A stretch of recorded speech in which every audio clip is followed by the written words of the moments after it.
stranger. The interior of this other wanderlust is abandoned. No one's been there. It feels like for years. There's like the remnants of a cake on the bar as though someone was in the midst of a celebration, but it's over now.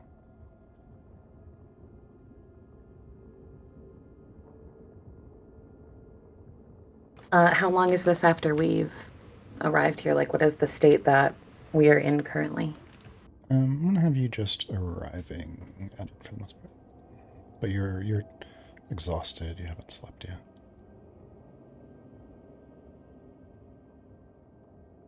And the whole horrible ordeal was like less than 10 minutes ago? Yeah, something like that.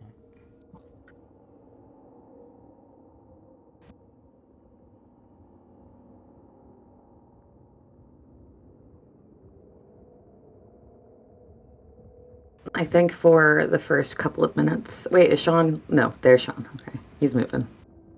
I think for the first couple of minutes, there's silence as Peach and Sal just enter the room, looking around.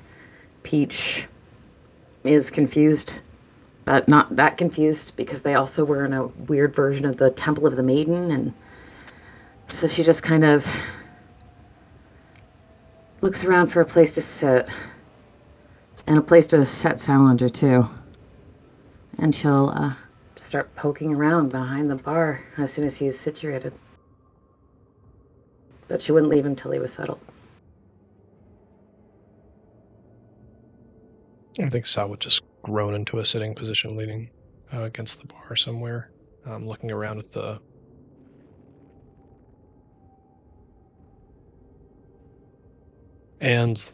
the odd but familiar version of his lost pet. Mm-hmm. Yeah, Is Poppy in the room with us? This larger adult Poppy moves to the room, just bumps into a table, some glasses fall and shatter on the ground. She doesn't really seem to care. You see her kind of sniffing about. She's much larger than she was before, and feathers having grown off of her forelimbs. She seems to sort of wander the perimeter of the room, sniffing. There's the sound of perhaps some clinking bottles as behind the bar. Peach, you find some half-empty bottles. The whole place feels as though everyone just left in such a hurry.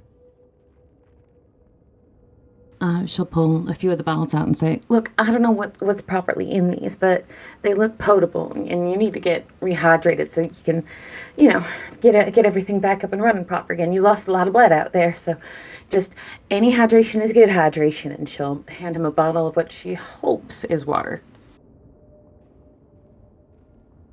Yeah, you find a bottle of water.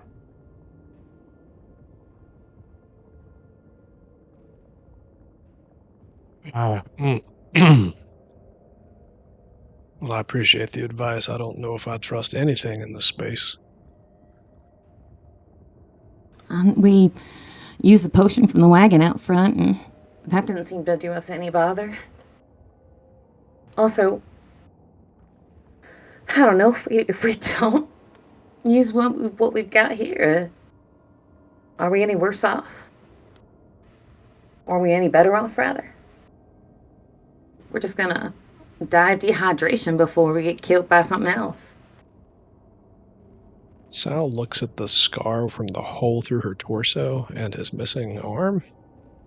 Says, I think we're just going to keep getting worse off and worse off until we find proper medical attention. I am certain that a little bit of magic is not going to cure that or this in a way that is good for our short-term or long-term health. Yeah, but right now, Sal, I don't know if I can walk another step. I need to sit down. If you ain't gonna drink that, I will. And she'll sort of crumple a little bit down next to him, sitting on the same side as the bar as him. She's got her own bottle, though. Hopefully also water?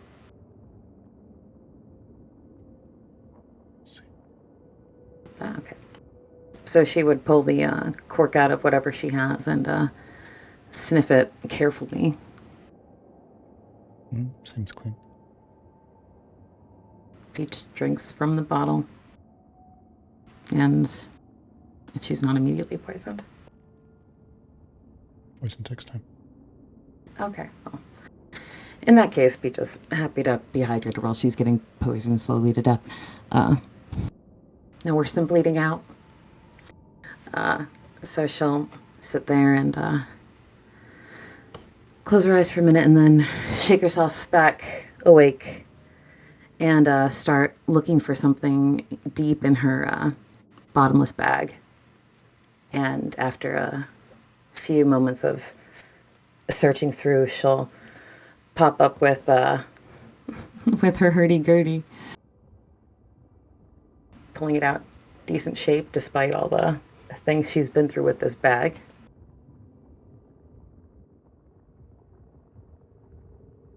She'll start playing the Song of Rest. Yeah, Poppy kind of turns her head over at the sound of the hurdy-gurdy and cocks it to the side a bit before she seems to find a place to curl up with her head facing toward what seems to be one of the exits to the room.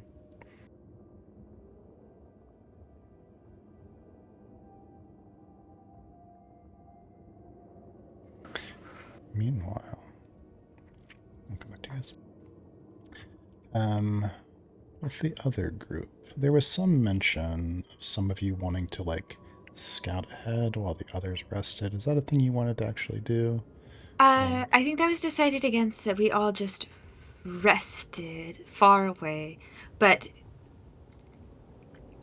if we awake, when we awake, Araya would propose a scout sneak group going first in front. Well, so as you guys begin to awake, give us some scenes and interactions with your characters.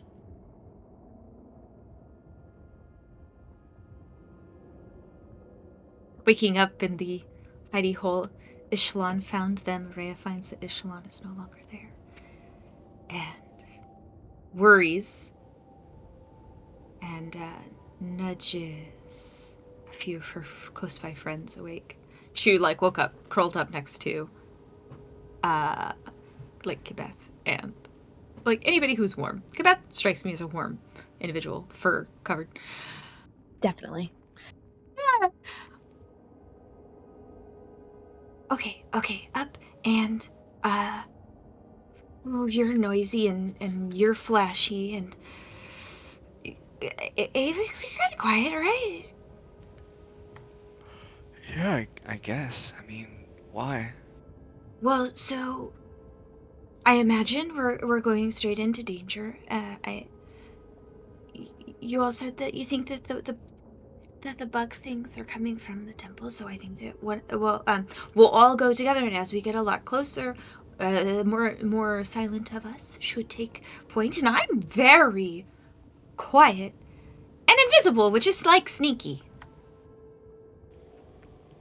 Sneaky adjacent. I guess I can try to go in ahead if that makes sense. I don't think I can be invisible. She'll turn to Casey. Well, how sneaky are you? Can you refrain from fireworks this time? You were Okay, sorry. the avalanche happened, right? No, I'll sneak ahead. Okay. I mean, looks like Echelon's already 2 steps ahead, huh?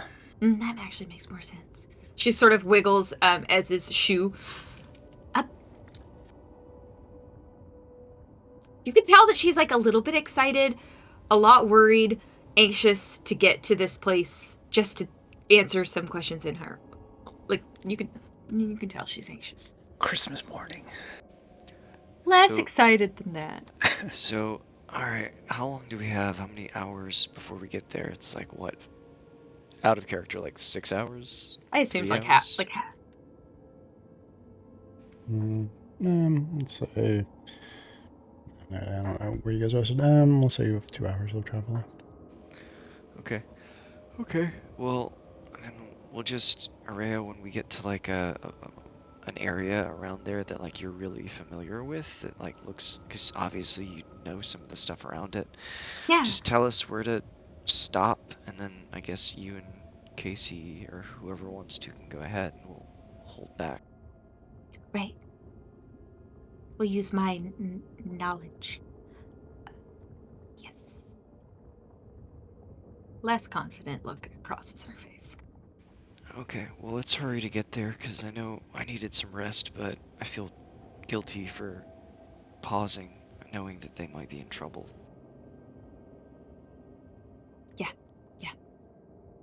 And you see Thane gathering his supplies and throwing the Aegis of Brunhilde across his back, and he's got Gromp's Tallbreaker held near the axe head in one hand. You see Albrecht having emerged from the sort of bank of snow he'd kind of built a catacomb into, and he's checking his arrows, getting ready. See, Samson kind of pops her head out, looks around across the surface of the snow, like a little tuft of her auburn hair against the white. You see her double checking all her little trinkets. Okay, I think I'm ready to go. Oh yeah, she, Ava says to the new people, including the two civilians whose names I can't remember,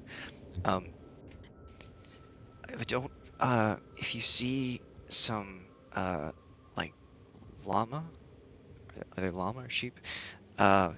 They're very territorial, so don't, just don't make eye contact. Yeah, Willow says, I'll be careful.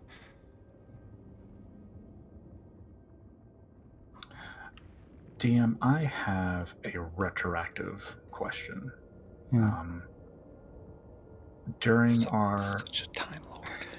During our long rest, I forgot to mention that Esmond would have wanted to be looking for or studying a specific topic in the Crystal Matrix. Could I message you that, and I could make a retroactive roll? Is that too late for that?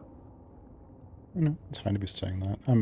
I'll tell you if you need to roll or whatever. But yeah, send me that. I'll shoot you a quick message in the channel.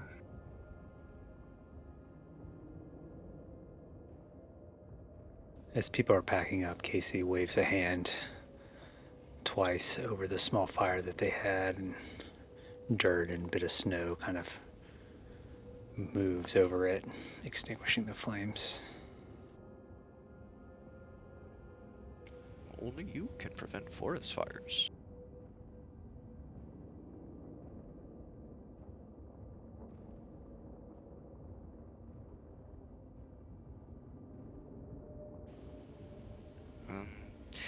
All right. I guess, yeah. Let's head out. Stick to the roads, and I'll take point, I guess, because I'll only be like 15 feet ahead. But maybe I could usually see things further away than most people. So, oh, or wait, no, Ez, you've got and she looks to the little flying guy. Yeah, Zephyrus. Esmond finishes packing his stuff up. Zephyrus has returned and is fluttering around his head. Yeah, he can stay anywhere from 50 to 100-ish feet ahead of us and kind of give us a heads up in case anything comes up, if he manages to see it.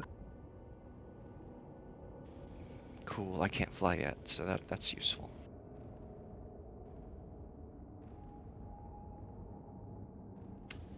Let's go. Come on, let's go.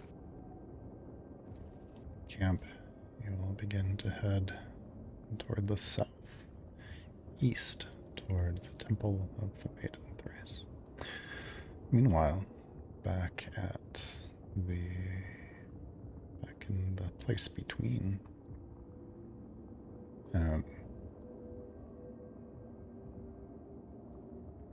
it's, we'll say, several hours into you resting. There are strange noises that do seem to come from beyond wanderlust, but beyond the windows is just an ashy fog. Offers very little visibility. Every now and then Poppy lifts her head and seems to perk, snarl a little, and settles back down.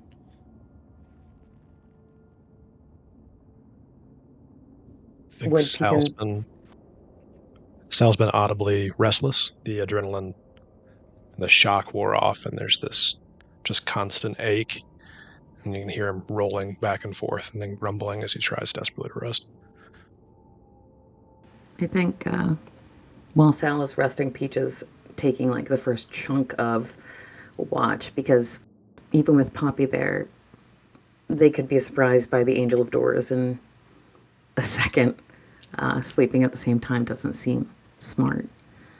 So first thing that is, while Sal is resting, she'll kind of look around the perimeter of the inside perimeter of the Wanderlust and see if there's any other useful things around, and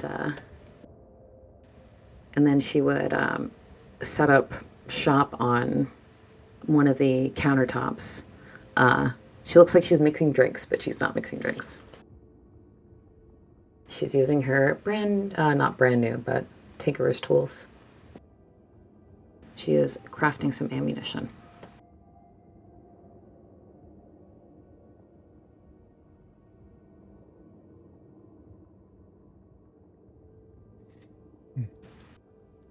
Anything else you guys want to do before we pass the rest? I mean, like, Peach has plenty of things she wants to say and talk about, but in character, she would want Sal to be resting, so she wouldn't be pushing for that. So, like, she wouldn't have a conversation now. Sounds good. What feels like a night of rest seems to pass. So now both of your groups have completed a long rest.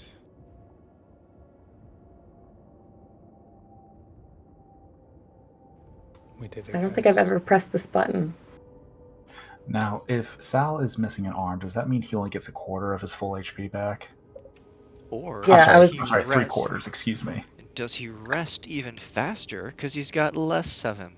Well, you'd think it'd be 4/5. Like, he's still got his head. Can he carry more stuff now that he has less body weight? Yeah, is he encumbered at like a higher level since he doesn't personally Well, weigh as yeah, much? because his strength hasn't been damaged in anyway. Speaking of hit points, though, are we returned to full HP, Salinger and Peach, or should we keep that on the lower end? What would you prefer? No, the way that works is you get to roll your hit dice when you complete the short rest. You get your hit dice back when you complete a rolling rest. Is Salinger a medium creature now? I always was. Always These was. questions It are critical. was. I am just approximately 20 pounds lighter. I think that's about the weight of an arm. 20 pounds. Wait. God damn. Wait, did you lose your left arm? It's ripped. Yeah. Oh no, you lost your nice watch. Yeah, I did. No. Chris, the next time we encounter the Angel of Doors, you have to have her wearing that watch. Nice watch. Yes.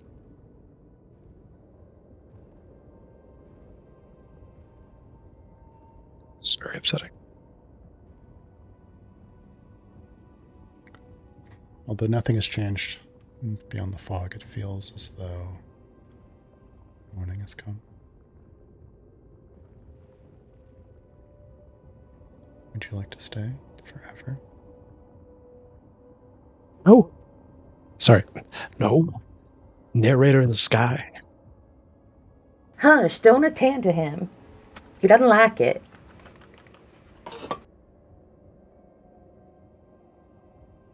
So Peach would be up despite only getting a few hours of sleep. She's trying to make breakfast. She has some hardtack in her bag, and a little bit of jam is in her snack pouch from when they were in Muirwood. so she can get together a little bit of toast and jam. And she's trying to heat water over the fire, or over whatever stovetop she has going here. The aim is to make Hakim, but she doesn't have the ingredients for Hakim, so she's just going to flavor this water using prestidigitation.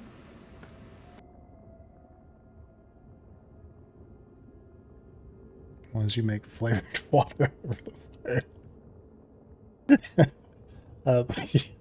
The smoke that does emerge from what you're able to burn does have kind of a strange smell to it. Something unlike the more earthy aroma of what you would expect from your world.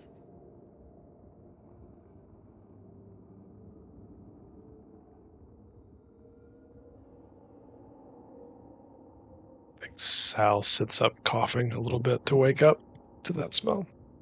Oh, breakfast, is it?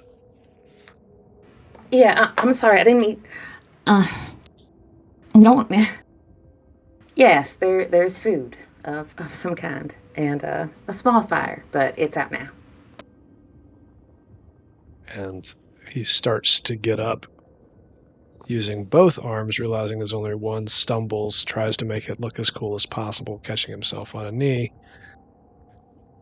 And this is still real as well as he makes his way over next to Peach. Hey, grab a stool, all right? You don't need to be. I'll sit with you in a second once I got these done. You gotta sit, Sal. Peach will bring a plate over to him when the stuff is done cooking up. I've never. How are you feeling? You know,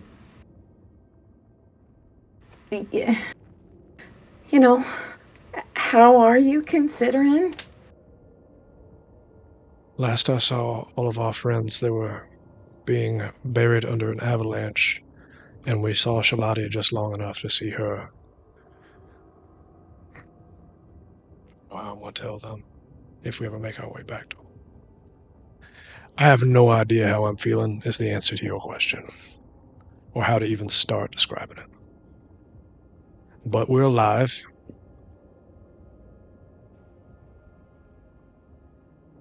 And this tastes awful. I know you tried your best. I'm sorry. It's this place. Normally when I prestidigitate something, it at least tastes the way I envision it tasting. But I don't know. Maybe I assumed things would be weird here, so I made it weird. Poppy's made her way over and she's staring at Salinger's toast. He just tosses it backwards, sensing that she's there before he even sees her. Snapping of jaws in the air. It looked as natural as when she was just a little pup at the real Wanderlust. There was a little flashback of that. How about you? You gave me an I'm impossible fine. question. Might as well reciprocate. You are not fine. I am good as I can be. I went through all the same traumas as you, except it was, my fault that got us pulled here. I'm sorry about that, by the way. I didn't even think to ask you, or I should have just brought you with me to a place I didn't know. And I'm sorry.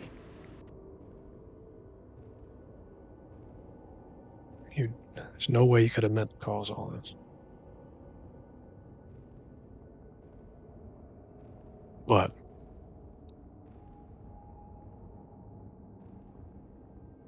ever since I came back, you've had blinders for me, and it's been making you careless with those around us. So just don't do anything like that again. Don't just pay attention to me. Please.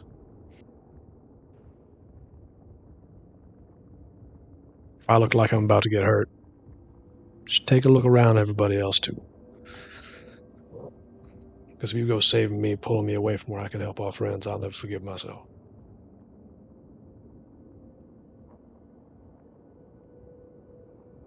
I ain't Yeah. mad. Okay, I ain't mad. All right, now, we should try to get out of here, however that works. If that works at all. Move through whatever next chamber in this place is. So I was thinking maybe we backtrack. Actually, what if we go back to the Temple of the Maiden that wasn't the proper Temple of the Maiden? Right? Isn't that like I was thinking? You know, I can't open a door here, right? So we got to find a different type of door and what kind of thing can we do, right? We don't have Ez's door jam or nothing, but we can go find somewhere where a door's been ripped, right? And there's one of those, right? A tear we already know about, a soft spot. Yeah. There was one near the temple. If this is the same place at all and not just some pale, ashy reflection of it in a random location. Where was it? It was over those pools. Yeah, back a Yeah, ways, but meditative pools. I think it might be worth heading to. Um, Hmm. I How ain't do got than I blind. Nothing. I ain't got blinders for you, Salinger. I don't want you to die or nothing, but I'll make sure folks are looked after. I was without you for 22 days, and I survived plenty, right? And everybody else around me survived too. I just like looking at you was all. So sorry if I gasp when you get hit by some kind of, giant monster. My concern is you'll be ogling and get caught in the side of the head with an arrow. Just pay attention to everything else too. That's all I'm saying. And I'll try to tone it down a little bit. He messes up his hair on purpose.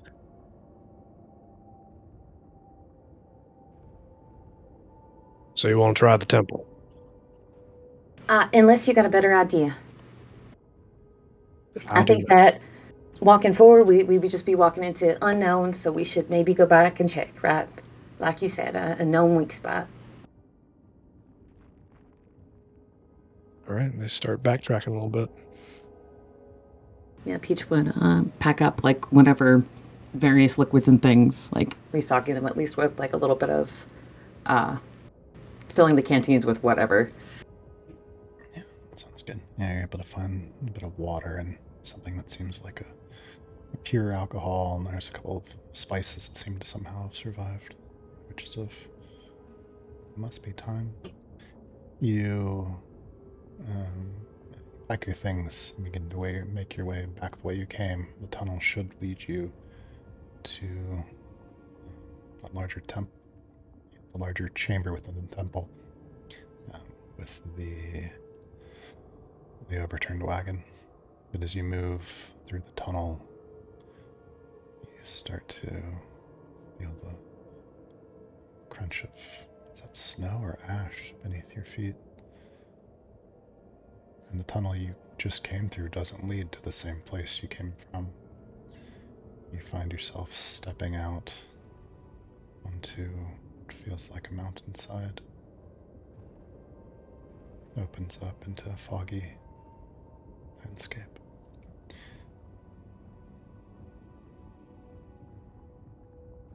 Peach looks at the sky. Can't see far, it's gray, ashy, but occasionally parts enough to where you see the shattered, broken pieces, strange stars, unfamiliar, swirling. You're still in the place between.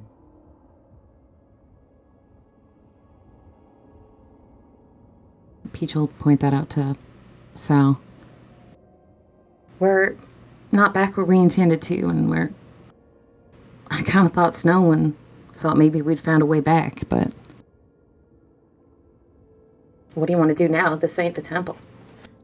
As the wind blows through again, parts the fog for a moment, looking down across the landscape beneath you, down the mountain a bit, you realize you're looking at, they seem in disrepair, abandoned, but the gardens, the winter gardens in front of the Temple of the Maiden Thrice.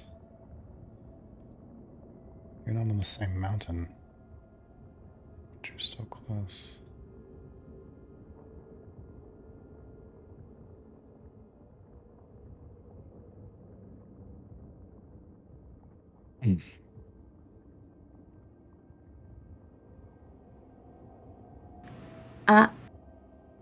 I think we keep on. Maybe this place works off our intentions or something. Maybe if we think, I don't know, if we think temple, we might find our way fine in there, because I know when we were in desperate straits, I was really hoping to find my way home, and the Wanderlust was good enough to us.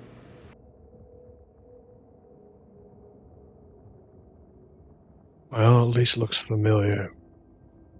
But everything is off here. Let's just go for it. Towards the gardens outside the temple. The base of a mountain that's not the mountain we're supposed to be on. In a place in between places that has only given us loss. He starts dragging his hammer behind him as they walk. Meanwhile, back at the other group, Ray, you're pretty sure you're close now. Just over the next major ridgeline should be the base of the stairs that lead up the mountain to the temple. Oh, this is a lot. Good hiking, everyone. These just that way, and then up and over stairs, and then the temple. We should see it. Should we have Casey, you talk in the mind, and then you and I will sneak up and over and give everyone the all clear or not once we can see the temple and maybe kind of scope out what's there. Yeah. I should probably send Zephyrus first, though. Zephyrus has been through a lot of trauma, poor little thing. So Well, he's as long kind of as- used to it.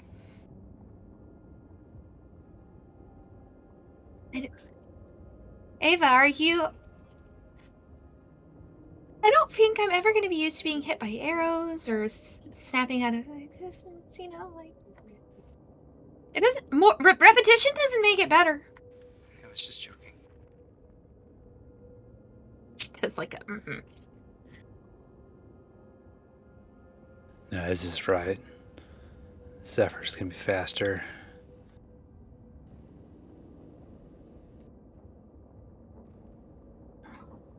Yep.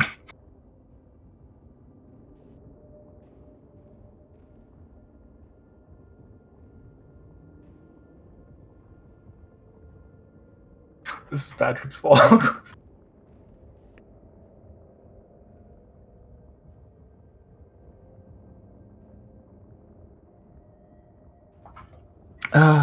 Okay, I'm better now. No, I'm good. Good. Yeah. I can also pop into his eyesight, see if I can get a better lay of the land at all. Communicate back to y'all, but let me just Zephyrus, I'm going to pull out a bit of sweet water. Let him get a couple licks of that in, and then send him off to go scout ahead. And at least up to 100 feet, I will be looking through his eyes. I should mention, though, before... So, when we were fighting the bug creatures, right up until I attacked them, I don't think that they planned on attacking me. So, there's a chance that I could just walk up. That's not a chance that we should bet on. That's true. It didn't turn out so great for Peach. Maybe... I wonder. They didn't attack you? So I didn't notice until right after I tried to defend you all by attacking them directly, that they didn't try to hurt me. Don't look at me like that. I've never felt an affinity for bugs, but I don't go out of my way to step on them either. Well, they obviously have an affinity for you then. No, that's absurd because they did attack me. But only after you attacked them. Yeah, what if they have a hive mind and then they all know that I'm mean?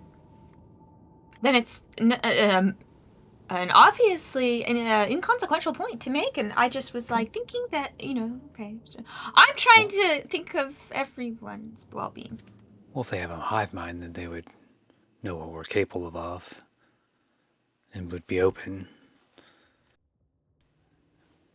to some sort of parlay. I mean, if they have an affinity for you, then you can obviously head that up, yeah? Right. Yes. Yeah, of course. Why didn't I think that? You parlayed underground and I'll parlay with temple bugs. Yes. We should call them something more than bugs because I feel it's very demeaning to their stature.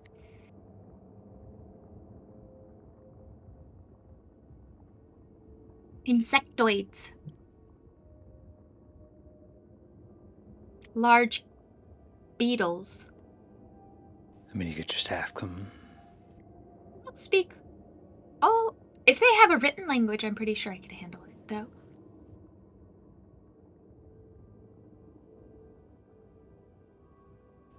Well, Zephyrus is scouting ahead. Yeah, I'm gonna try something. In case he starts digging in his pouches.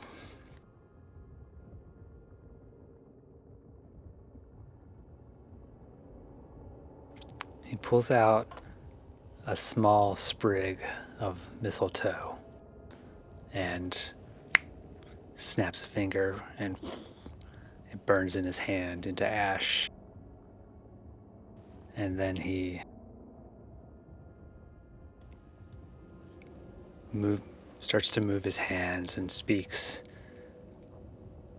a word, not an ignin, but a word that you've heard, I think Ishtalan, and maybe one other, speak whenever they cast a spell that makes everyone sneaky. I'm trying to cast Pass Without a Trace, Chris. I don't have the spell, but I'm trying to cast it. What does that mean? I've watched Ishtalan do this many times. I should be able to do it, right? Like, I've seen what she does. She has the ash and...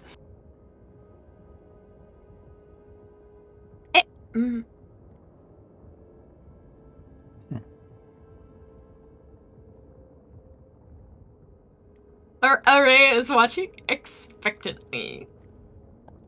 What level are you trying to cast on? Oh, whatever I think it's first level spell. So just oh no, it's a second level spell, so second level. Okay. Yeah. Spend a sorcery point in the second level spell slot and roll a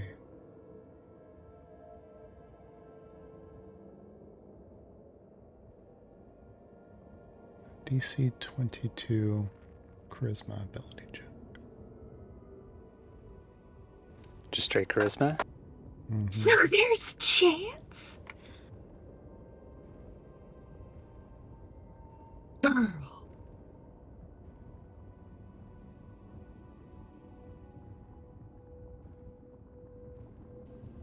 Casey speaks the words that he has heard Ishtalan say over and over and moves.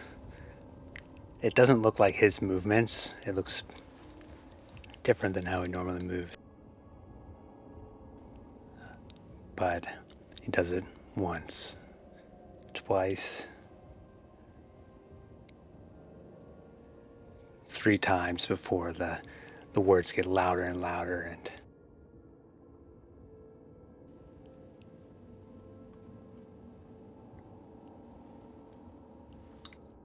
Natural Oh, 20. Natural 20. Yep. As you finish the spell, you see that your shadow, cast by the long sunlight, facing the wrong direction, smiles. You learn the spell Pass Without a Trace. And you cast it now. Yeah. Rand and had her arms like kind of crossed, and like, Casey. energy pulses out from Casey, and it's just this wave of heat that melts the snow at their feet and encompasses those that are within range of him. And they just get really, really warm. I think it worked. She didn't say anything. She's just like,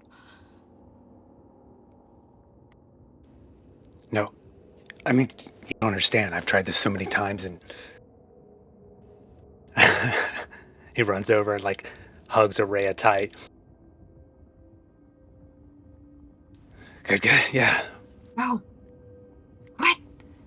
Really? Oh, that's wonderful, Casey. You're amazing. She like hugs him back, does the dance really quietly, like super stealthy ninjas.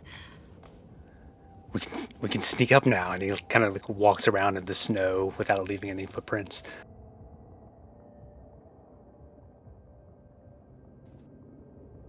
Woo! He turns to Ez, who's probably still in Zephyrus's eyes.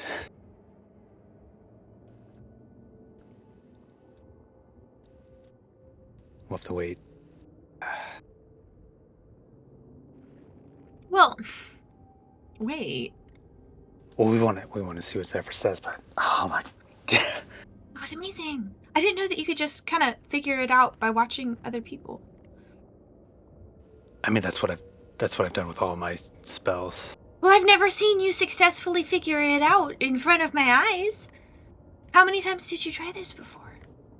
Like a lot of times? I mean, at least 5. Do you practice all of our spells after we do them? How many times have you practiced trying to fly? I mean, if they look really cool, then yeah, like there's this one thing that Doc does. It's like this. It's like a boomerang type thing. I still haven't got it, but. Mm-hmm. Meanwhile, Esmond, through Zephyrus's eyes, just the edge of your ability to look through his vision, you can just barely see over the ridge line and see down into, down the mountain. You see the winter gardens and fields at the base of the mountain in front of the temple of the Maiden Thrice. It looks as though no one's tended to them in a little while. You see, first, just a bit of movement, then you realize you see the shape of a few of those insectoid creatures. They're guarding, patrolling, you're not sure. You see a much larger group of them farther to the south. They're maybe 5 minutes away. Like, if you were in the fields, they're probably maybe 5 minutes to the south. But in the fields themselves, you only see, there's only maybe 3 of them.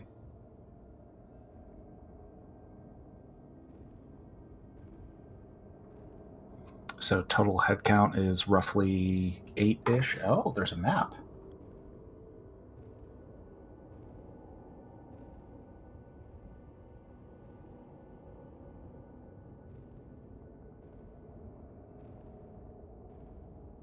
Oh, it's so pretty. It's split in half. Oh, that's so cool. Ooh.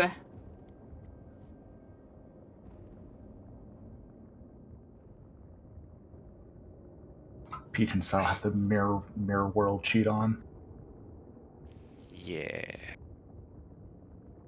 They're playing Link to the Past. Back in the party, Esmond just talking aloud, not shouting, obviously, communicates all this back to everyone else.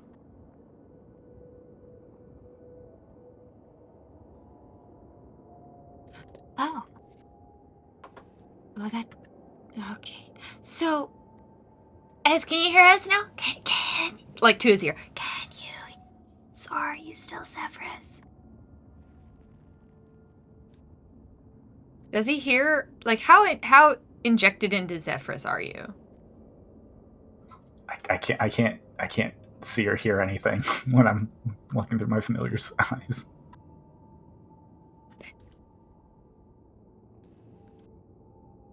He said there's bugs there, though. Which is why I think we should mention that I should just go up and see if I can talk to them first, with you sneaking behind me as like my backup. But I don't think that they're gonna attack me straight away. I think that I have a chance of at least.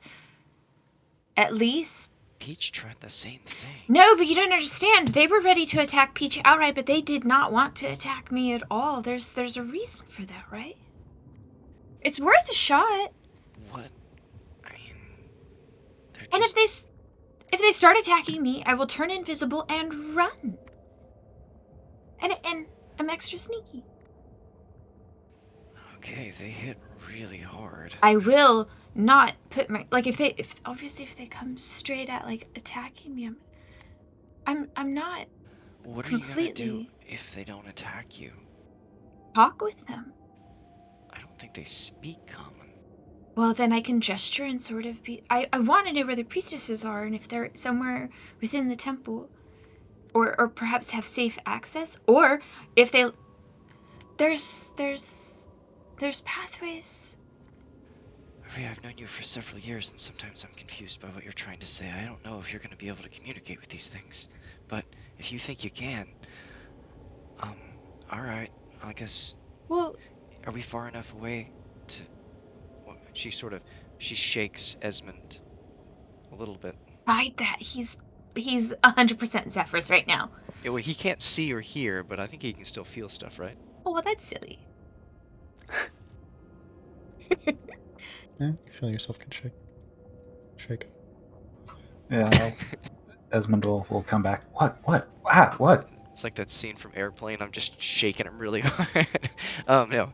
Are we... Can I cast from here? Or are we too close? Or would something hear us?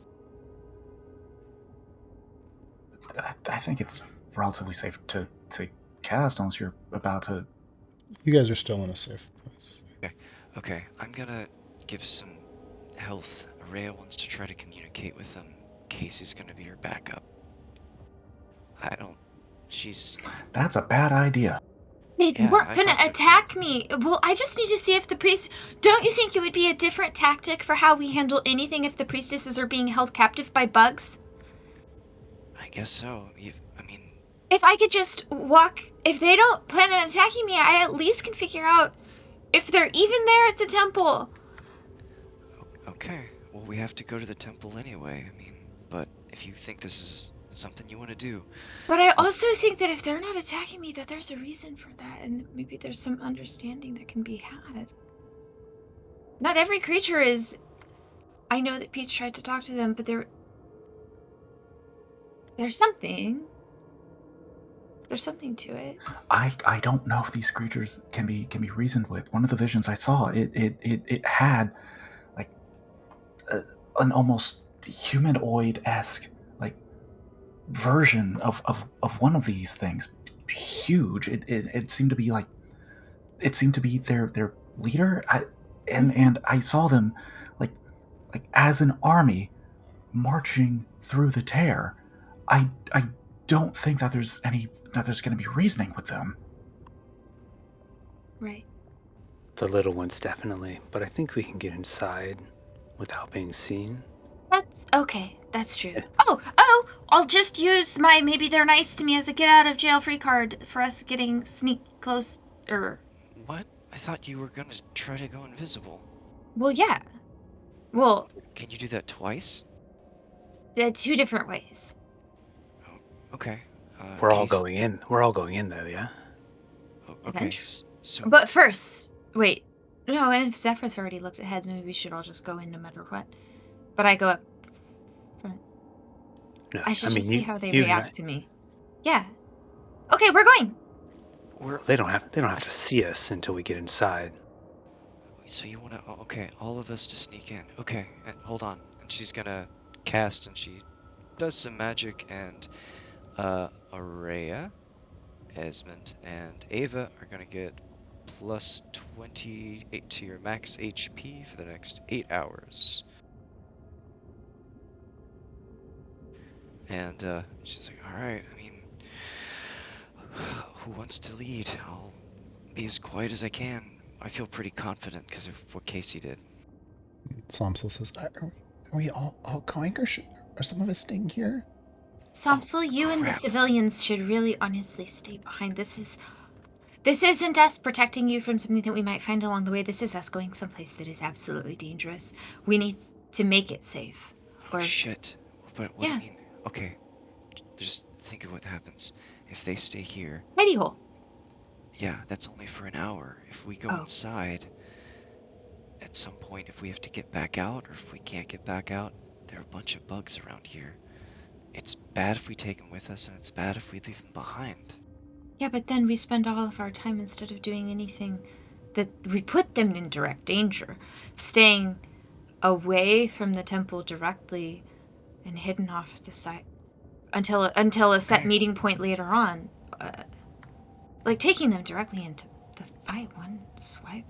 Let's say that I open up the hidey hole, and if more than 2 hours passes before we return, then they make their way towards Shepherd's End. Okay. And Samsel says, if you're all going in there, I'm going with you. I'm not staying behind. And Albrecht says, Is it because you feel safer with us, or because you feel that well, I don't want you to put yourself at risk. You don't need to. I came with you to help. That's why I'm here. Albrecht says, keep watch from the mountainside. If it seems as though that larger group is heading toward you, send a signal. Okay, guys, I'm telling you, leaving them here is a terrible idea. We know that Shepherdins are already under attack. There's nowhere really safe to leave them, but okay. No, I mean, I'm not. I just worry about taking them directly into battle. Can you just stay back and away from us? If Samsel, it's very helpful. Well, Ray, is there like a room in the temple we can stash them? A place to hide? Yes, actually, yes. Okay, so we need to clear a way into the temple. Okay. We can sneak them in. I mean, they're never going to be. We'll sneak them in, and then we'll fight off anything, and we'll leave them at the temple. So, yeah, if we can get within the temple, I know the temple very well. Yeah, we'll stash them there, and then go to the portal. Yeah. Okay. Yeah. So Willow says, infiltrate. Willow says, the Earth Genasi says, we can follow you. You want us to follow you inside, and we'll stay back as far as we can. Well, I can. The two of you have no intention of fighting, and I can use my one. Well, this way of casting. I can cast invisibility on the two of you. If you promise to stay back, stay safe, follow us in, listen to our instructions. Don't do anything that breaks invisibility, because a lot of things break invisibility. If you do that, then when we get inside and we have to come across him, you're still going to want to try to talk to him, and you won't have a way of get out of jail free card. I can make myself invisible because of a cursed ring. Oh. Oh, okay. Mm-hmm. So it's different. It's two different things. There's a good one and a bad one, and one I can do to other people, and that's what I'm offering to do to just the two of them. But that's the extent of it that I've got up my sleeve. Okay. Yeah, hold on for 1 second. Sorry, Patrick, double check which microphone you're using. Like, yours is so... Is it real quiet? I should be fine. I'll double check. I looked at everything. 1 sec. Oh, I've got you to 150%. It's just I also agree. I've got Patrick all the way up at 200, and I can still kind of barely hear Ava. All right, 1 sec. double check which microphone Discord's using. Yeah, it's the headset. It's the headphones. And that's the only one. I just ordered another one while we were here. Whoa, that was a lot better, Putting actually. Just having it close to your mouth it by seems like a to be centimeter. very directional. Yeah, have it right in front of your mouth. That helps a Wow. lot. Like, it has to be. Then Eat it's it. like Eat it the is basically microphone. touching my mouth. You're gonna hear some scratching of probably my face scratching against it if I do this. But okay. You are much more audible now. It's a lot better right Okay. now than it Okay. is. I'll leave it like this. I'll know if my whiskers are touching it, you can hear me. DM, fast question. Looking through Zephyrus's eyes, where were the insect creatures guarding the main entrance, or were they guarding the side entrance that we had used when we had initially come back to the temple? Well, the side entrance, you still have to go up the main stairs to get to the side entrance as well. The side entrance is like it's up there at the temple. There's one set of stairs that goes up. Got it.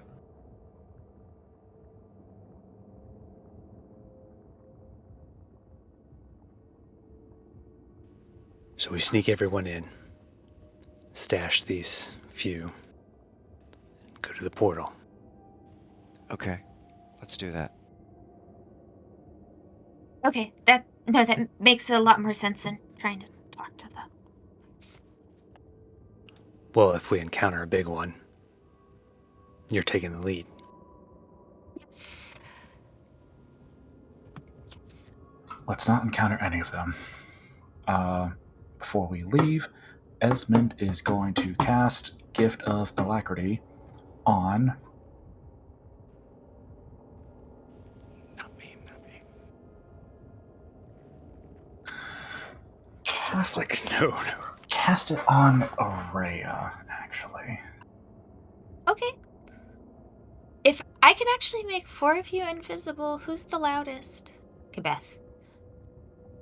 Definitely. Definitely. So, okay, 1, 2, 3, 4.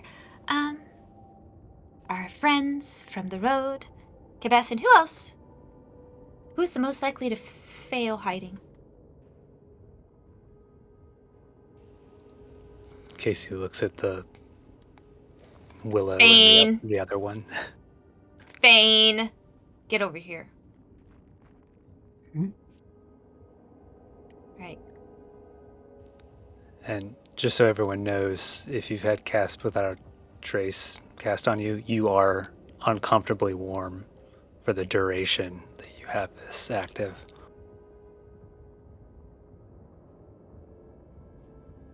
Seasonably appropriate. Mm-hmm. Ava changes her clothes with the magic of it, shifts it back into what looks like a summer garb, using the magical clothing that her sister loaned to her.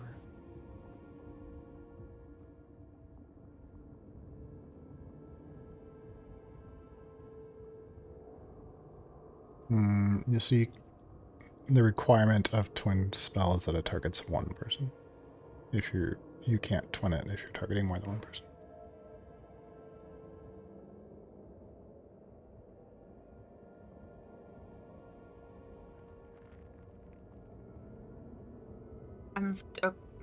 Okay, well, let me just do this. Well, then, so I twin one and I could get Kebeth or Fane. Because I'm upcasting, and that lets me target an additional person. But yeah, it doesn't double the number of targets. If a spell only targets one person, you can target 2 people. All right, then I'm just gonna hit our friends. I'm sorry, Beth. Unless no, they're tiny people. We can't get them in trouble. All right, then I'm just going to upcast or sorcery point. I'm gonna use a sorcery point and just not upcast then.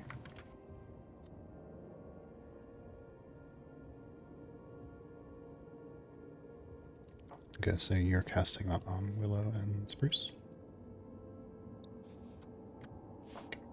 Yeah, so your two new wanderer traveler friends from the Shiver Court vanish in there. You see them clutching to each other as they vanish. Follow us. Don't attack anything. Stay out of range of anything. Stay quiet. Stay safe. You hear a voice just from nowhere. We'll be as quiet as we can.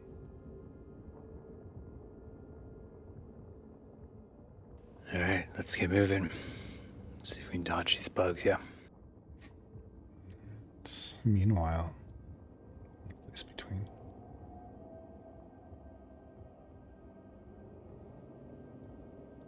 Peach, Salinger, and before you see the fields and gardens, strangely muted, desaturated, covered in ash.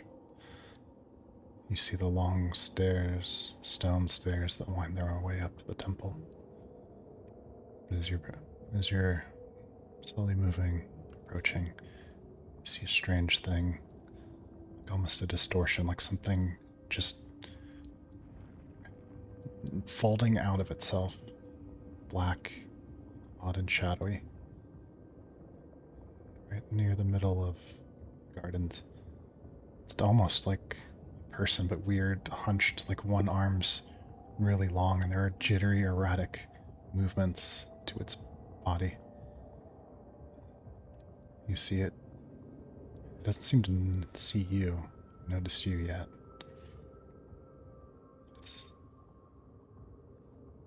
Is this one of the things that Shalati had mentioned?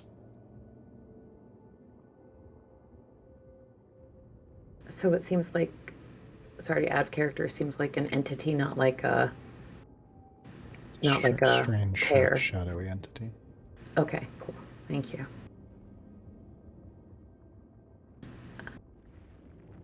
So how do you think we should keep going up the stairs? As long as that all don't move toward us. I think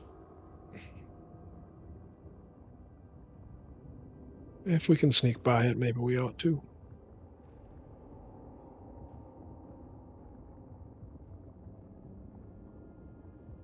Yeah. Alright, still the best plan we got, right? Up to the temple. Good intention. Let's do this. And Peach would be a step ahead. All right.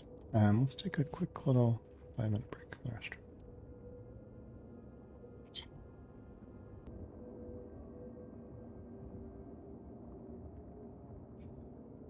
So Peach and Salinger there before you. Creature made of shadow. It seems to move the wrong way, face the wrong way. It just is the wrong way. And you see it erratically jittering, moving across the ashen landscape. It hasn't seen you yet. Maybe there's a chance that you can sneak by.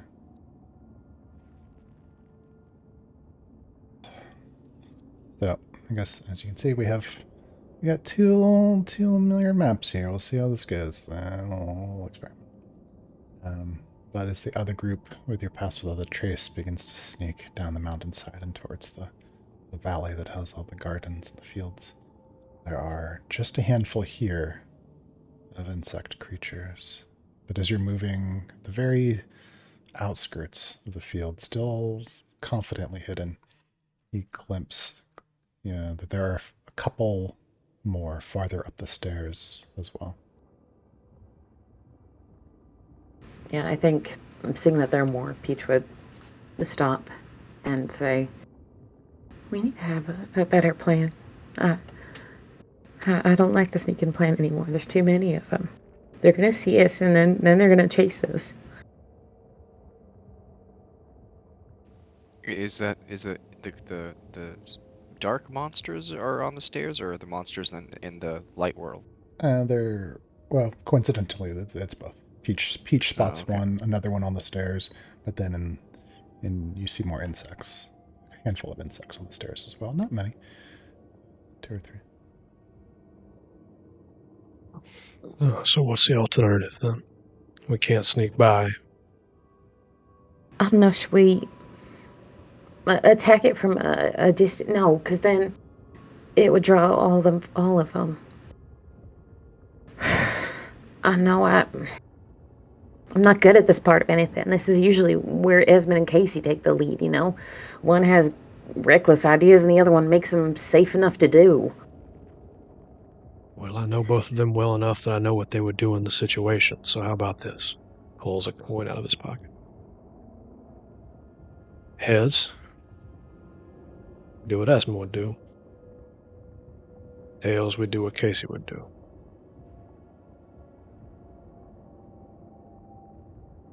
But I ain't flipping it, and he hands it to you. Hey, you know what? That's as good a plan as any. She'll go ahead and flip the coin. I'm gonna roll a d20. Odds it's Casey, evens it's Esmond.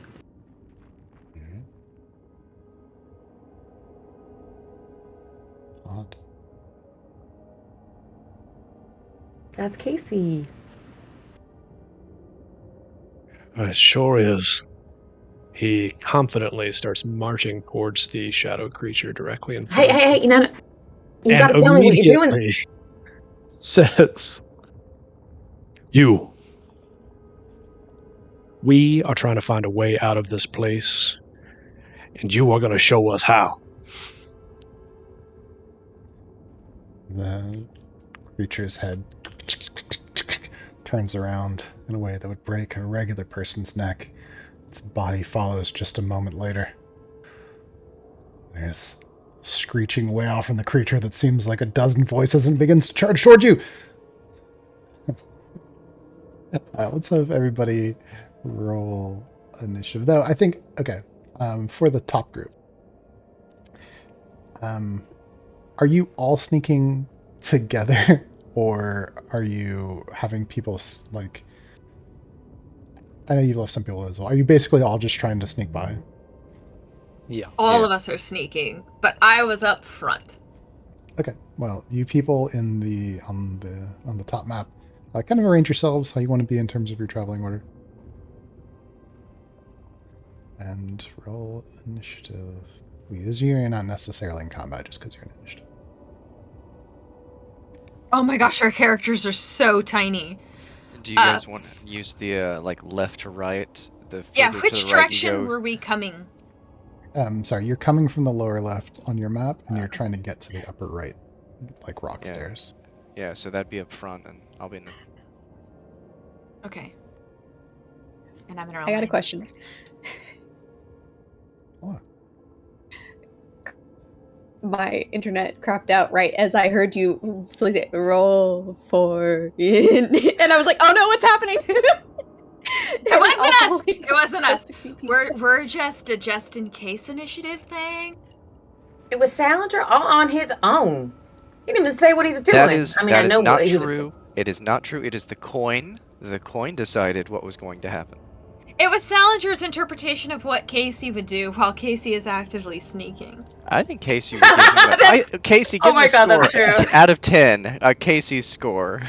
Oh, yes, if we had to grade what occurred just now, it is a very Casey thing to do. I'm just giving him some credit.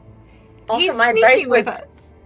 My advice was Casey tempered by Esmond. We're supposed to come up with the Casey plan, not do it immediately, and then figure out the dumb shit not to do, ain't it?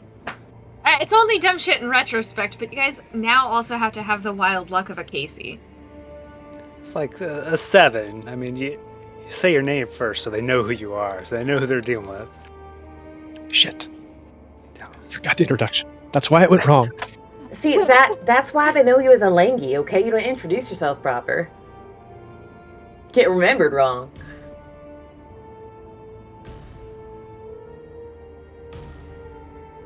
Sal is a I man of remembered actions, that. not words. Oh no, am I still lagging? Maybe. Your sound isn't, Yeah, but your face is occasionally. Well, Oh, I yeah. remembered that I could hotspot from my phone, and I'm trying that now because I have limited data, so might as well use it. Maybe seems to try be without the going- video.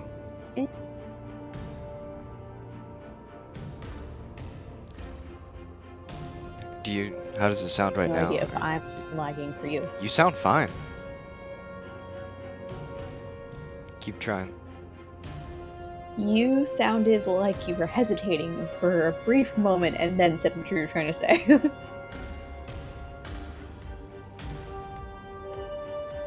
It may be this mobile setup. I might just have to accept my fate of not being able to play.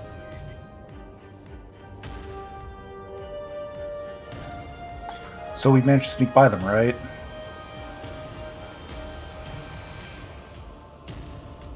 I sure hope so. That would be great. It'd be kind of fun if like we just successfully do the sneak thing, so Chris just has to move us to the next map. We're just like waiting in queue. I love these maps, Chris. This is the coolest thing. You all have +10. So Shit. are we actually in battle, or are we just what have I missed? We're putting ourselves in initiative, but we're not in battle. We're okay. Okay, for all right. now. Add a D8 to your initiative. Really? Oh, the alacrity. Oh. Chris, do you want us to go ahead and roll stealth rolls to let you know what those are? Yeah.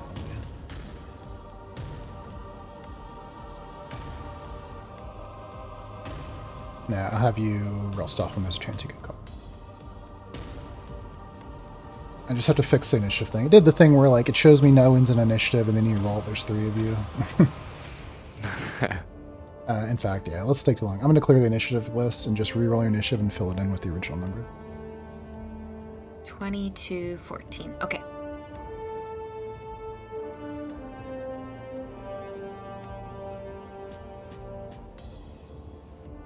How do we do this?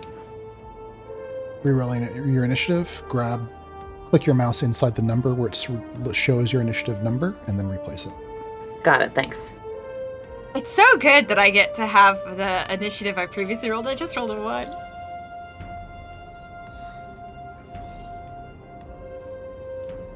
I did so much better on the reroll. It's so sad.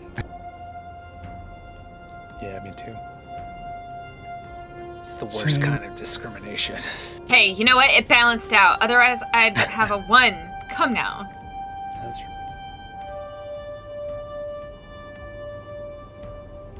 Alright, it's letting me select it, but it's not letting me type in it. It's 20.16. Thank you. 20.16, yeah.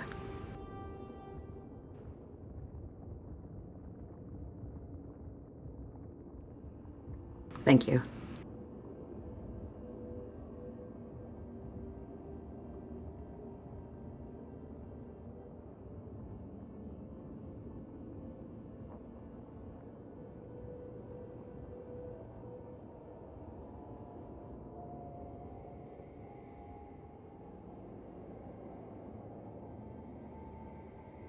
Okay. Has everybody finished rolling initiative? Done. Okay. Araya. Move. Take a turn worth of your movement or actions, or however you want to do that. Excellent. I'm going to use movement and action to... That means I can go 60. Looking at the path.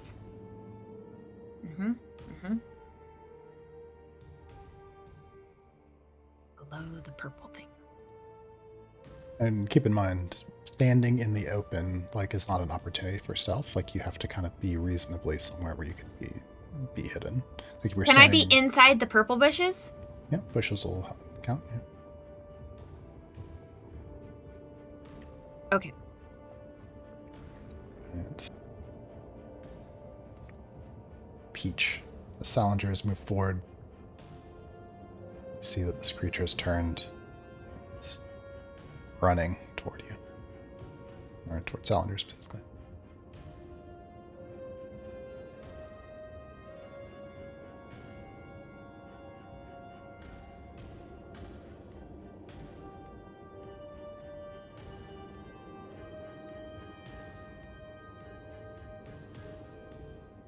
Sorry, I'm trying to see if I have anything that is suddenly different.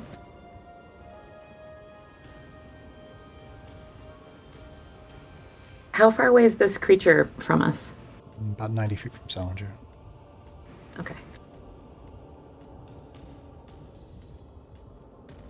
About 130 from you.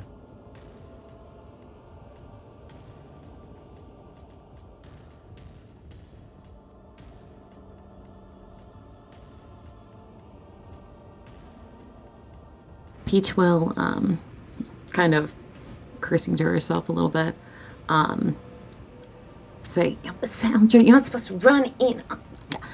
And then she will follow behind, but take cover. And she will also double check to make sure that her guns are properly loaded. And she'll go ahead and take aim at the creature. Okay, so as your action, you're taking an aim action? Yes. This thing is sprinting towards Salinger.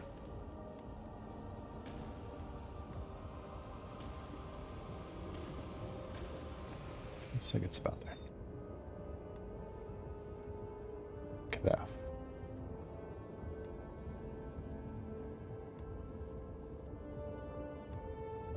I only vaguely know what we're doing because I've lagged enough that I've missed a lot of what has been said.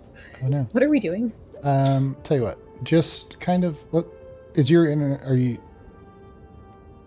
you said you're restarting your router. Do you want to just kind of like wait until it's fixed and then join back in?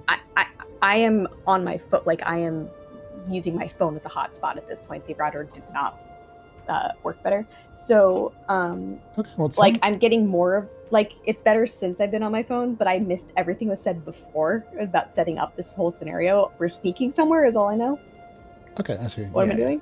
It sounds like we're able to have a conversation now. Yeah, so that works. Yes, you guys are sneaking across like the gardens and fields at the foot of the temple, sneaking past insects, trying to get to the temple. You currently have pass without a trace, so you're sneakier than normal. And you feel uncomfortably warm. Yes. It must be all the layers. Okay, what direction am I trying to go in? You're currently in the bottom left corner of the map. You're trying to get to the upper right corner by way of sneaking. So you need to kind of remain in cover. If you move into an area where it would be impossible for you to be hidden, you'll lose the opportunity to be hidden. I think we're trying to go towards these stairs that I'm pinging, right, Chris? Is this towards the entrance? Yeah, upper right-hand corner of the map. Okay. I'll just go with that directionality because my setup makes it so I couldn't see where you were pinging at all. So I'm like, what is happening?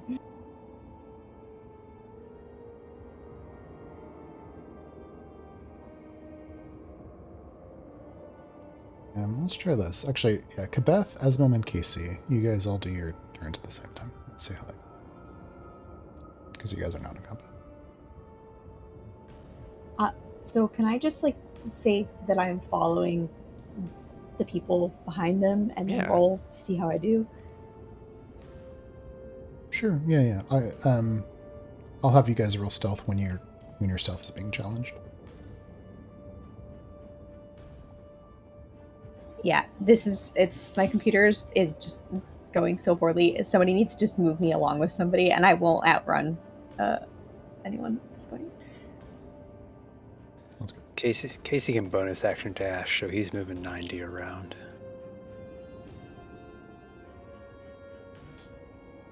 Well, I think to remember, if you're stealthing, you have to move half speed. Okay. And because some people have abilities that make them not have to do that. Gotcha. I believe. Adjust that.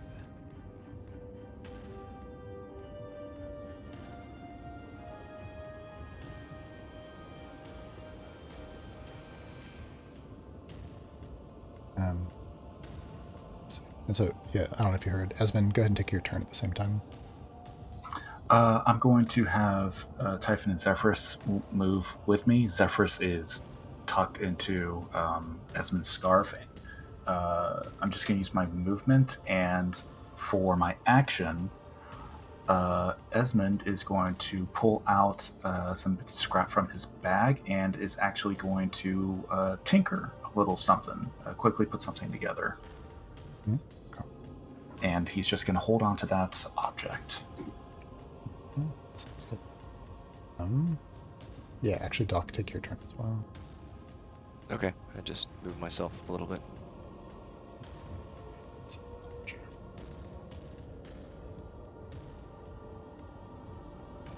Who knows the consequences of my actions?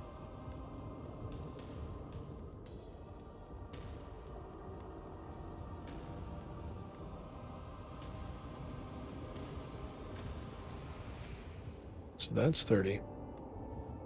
Oh wait, I can move 40.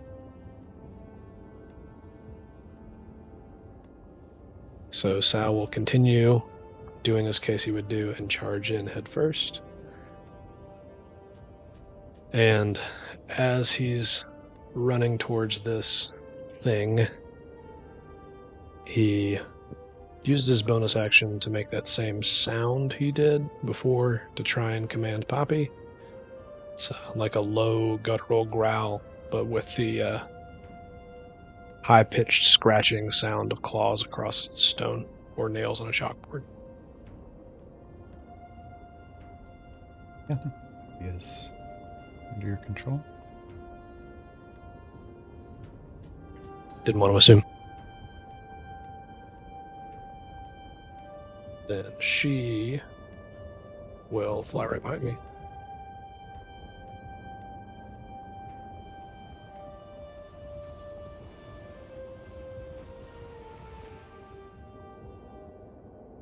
And just kind of hopping and then gliding for the last little bit lands on the other side of this thing.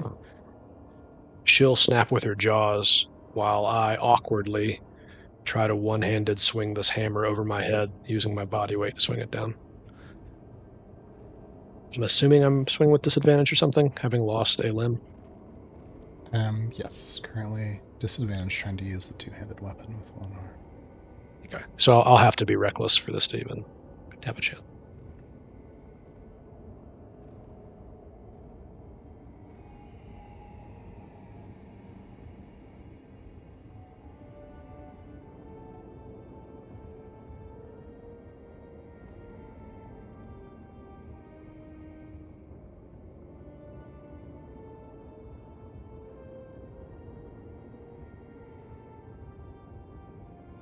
Does a 22 from Poppy's bite attack hit this thing? It's hit.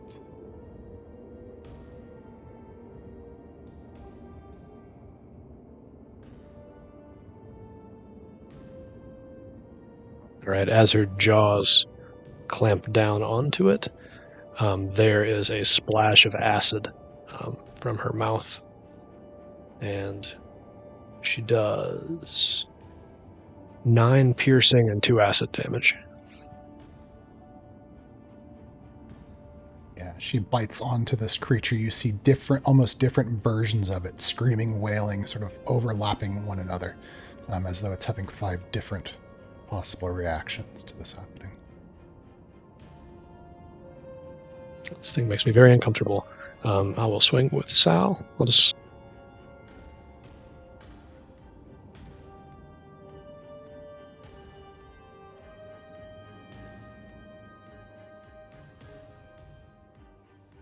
.26 for the first attack.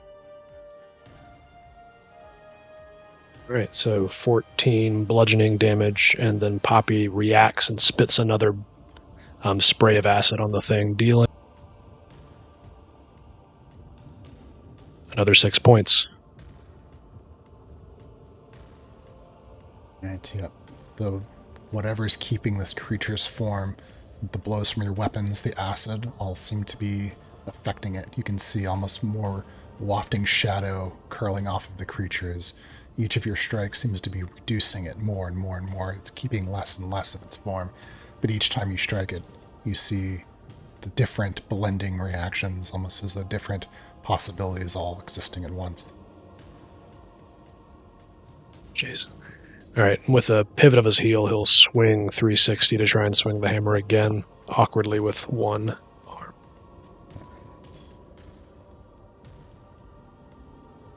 22.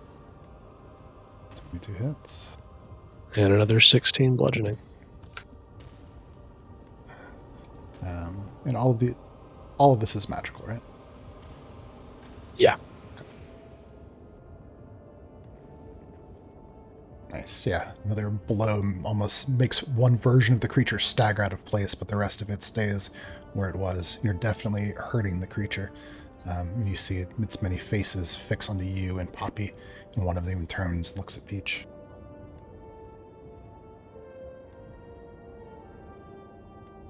Anything else on your turn? No, he, winded, stands there, tries to lock eyes with way too many options of eyes of his opponent. Okay. And meanwhile, back on the top map, Araya, as you're sneaking along the brush, Ava not far behind you, moving through the purple flowers, you catch a glimpse of something farther up the stairs. It's just a bit of white against the snow, but the shape on just catches your attention. You realize you see the two shapes of two tall white ears, glowing robe. At the top of the stairs, you see Albina. In Casey's mind link, which is still up because that was barely. I see one of the priestesses. I see Albina. The one I care about greatly. Not the most, but kind of the most. She's cool with the bugs? I think that the bugs don't hate priestesses. You should just let me go. I could just go quickly. I could tell the priestesses to come with us, and we could just all escape the bugs. I mean, do what you gotta do. Yes.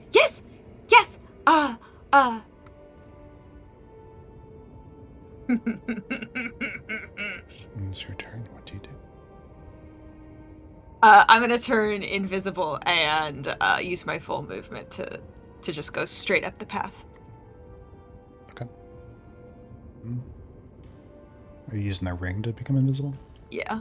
Okay. So, right there in front of you, Doc, you see Araya vanishes, and then you maybe see the flowers like shift a little bit as she seems to go taking off. Doc starts mentally calculating. Wait, does alacrity increase my foot movement? Just initiative. She realizes, she's like, it's 9:59. She has to go at 10:10. She's just gonna disappear before she can even talk to her. Peach. I will listen to you all. Just assume, I'll be able to, press my phone. She's not gonna make it.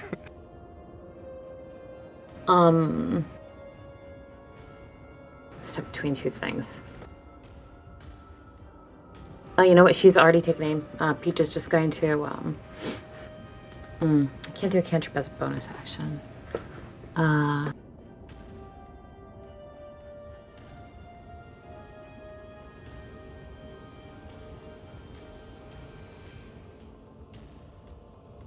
Alright, there you all are. Alright, so Peach is going to look down the scope of her rifle and notice directly the face staring at her, and she will take the shot.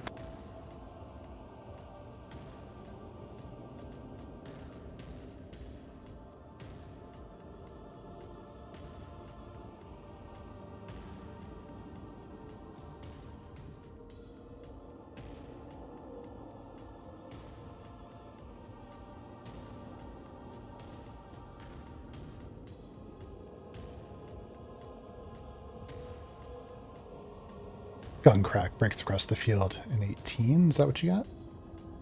Yes. 18 hits.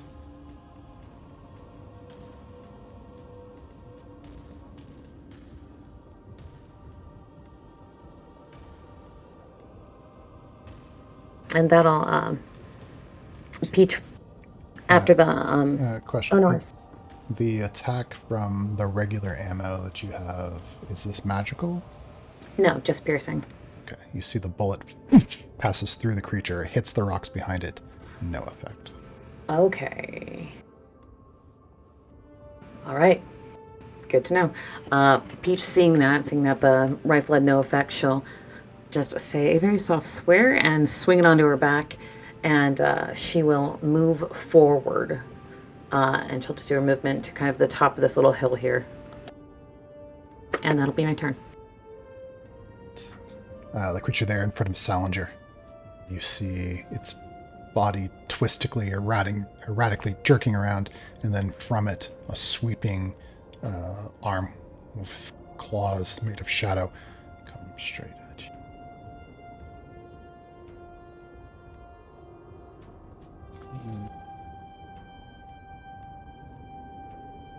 Oh. Don't forget your advantage. Oh, thank you.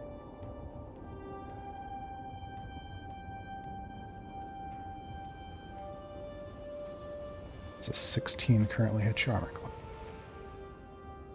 It does. All right. Claws rake across your chest.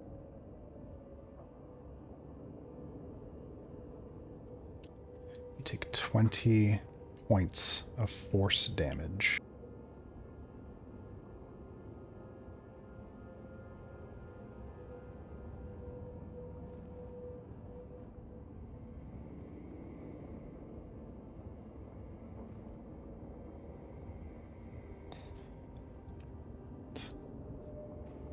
Yeah, and you see the creature bearing down on you, ready to make more attacks. Kabeth, I believe, is following. So there's Kabeth and Esmond. Kabeth, Esmond, Casey, Doc. I'll go ahead and take your turns at the same time.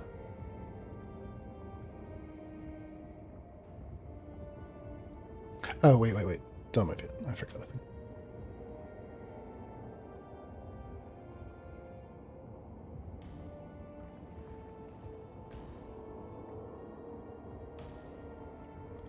You see some of the patrols begin to move.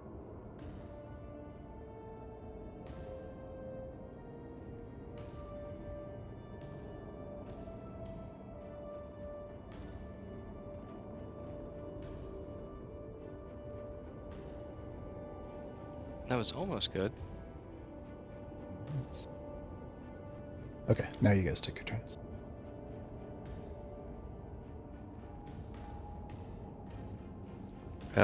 Chris, is the back side of that tree area, like, I'm gonna guess, I can't go around this tree. That looks like a cliff, right?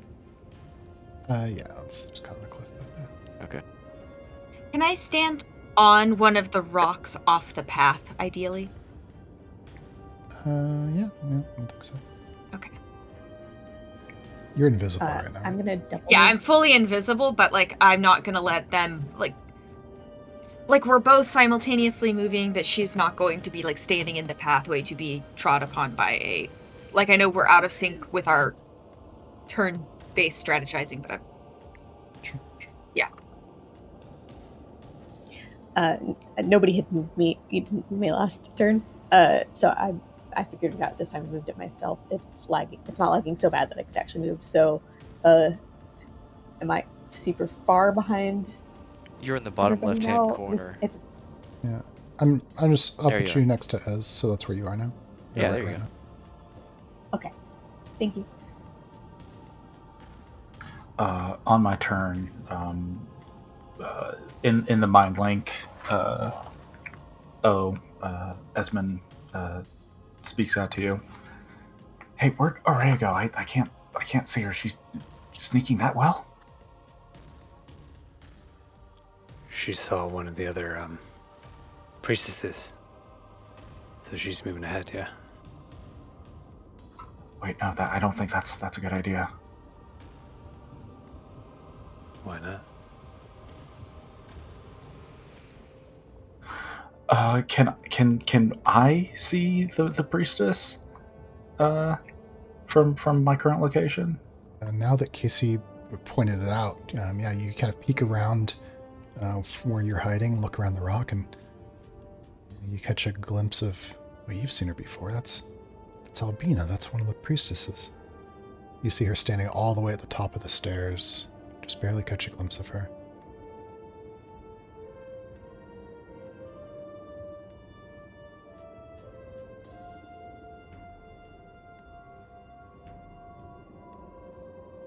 something about this isn't right. I don't think Araya should be sneaking up there on her own right now. I think this might be a trap. I'll let her know. Araya, you hear? Oh, that's right. We're like out of time. We could talk is the idea. Yeah. Ez has a funny feeling. So just kind of...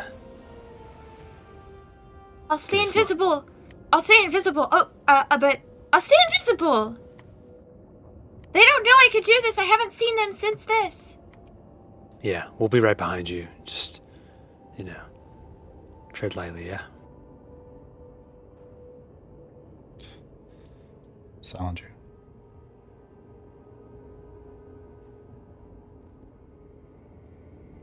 Oh, I have to fight this thing. Seems to. Well, you don't have to. You don't have to, yeah. I'm in Casey mode. I have to finish what I started. And I can't doubt any decisions.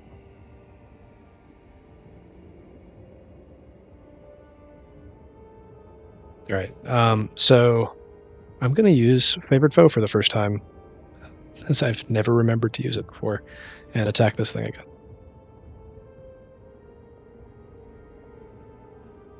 Which makes me a bad range.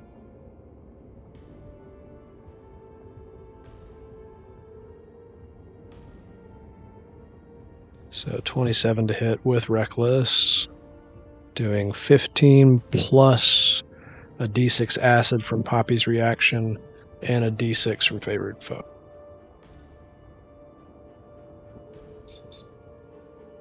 What's your total?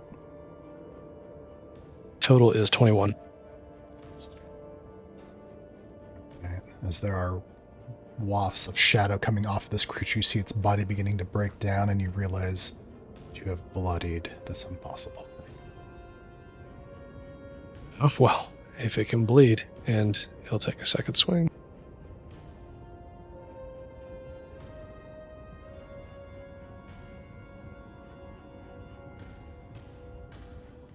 This time, swing the hammer upward, and it'll end up resting on his shoulder after the backswing.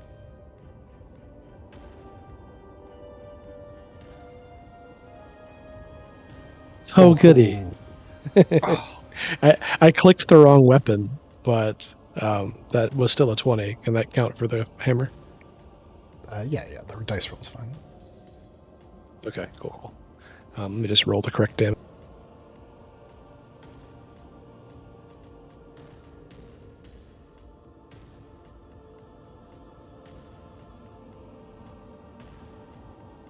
There's the damage. So, crit plus bloodied plus the 3d6 radiant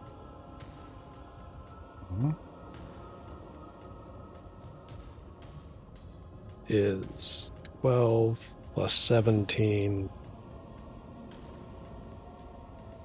I got 64 by doubling the numbers. Yeah.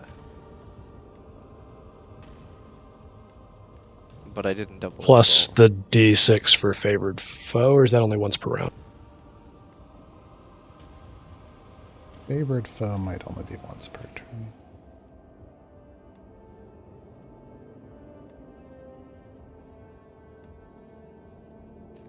So if the 3d6 is also doubled, it's 76. I think the 3d6 is a proc from the crit, so I don't know if that Okay, doubles. So okay. just the weapon damage would be 34 plus 12, so 46. Plus whatever the bloodied bonus is. 6. Salinger, tell me a story. Good lord. Okay. So first hammer swing went down through this creature, crackling bits of the shadow, some of the faces just contorting and vanishing. And then when he swings it back up on the backswing, it just cleaves right through the center of it, dissipating smoke in all directions. Rests the hammer on his shoulder, and then turns around to Peach and smiles. And that'll be the end of it. Good to see you back on form, Sal. And there before you, the creature just dissipates into shadow. There's a ripple that goes out in all directions. Meanwhile, on the other side, as that happens unknown to you in some other place, there's the sound of cracking glass and all the colors around you shift. You feel the world for a moment become unstable and you realize that something has changed. As you look around, you realize, there are more. The insects, there weren't this many here before.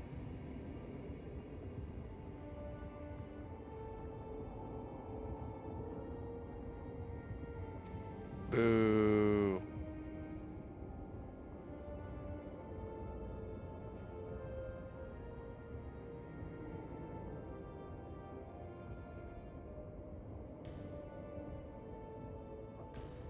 Wait, no, these guys only made initiative.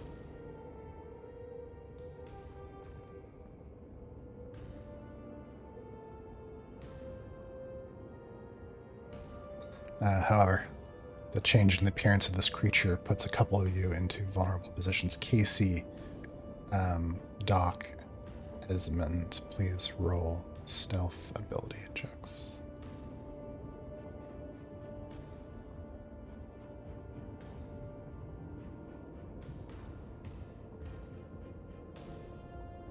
It's 28. 17. 38.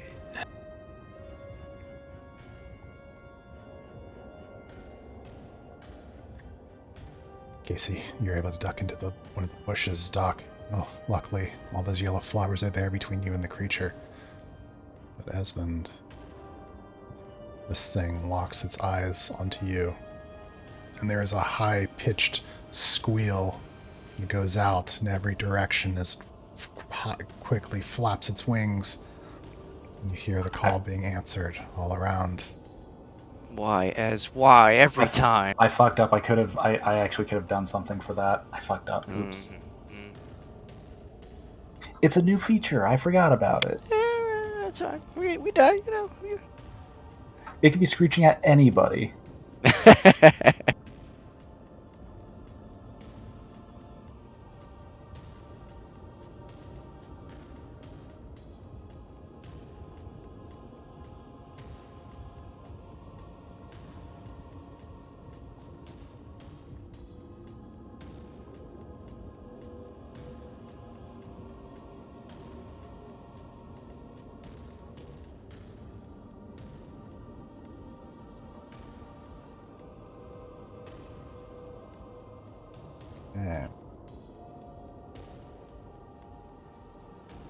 And one of the creatures, hearing the sound, begins moving in that direction.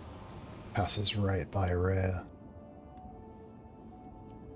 But you might notice it stops as it gets close to her. Pauses. Seems to look around as though it noticed something. Doesn't make any actions.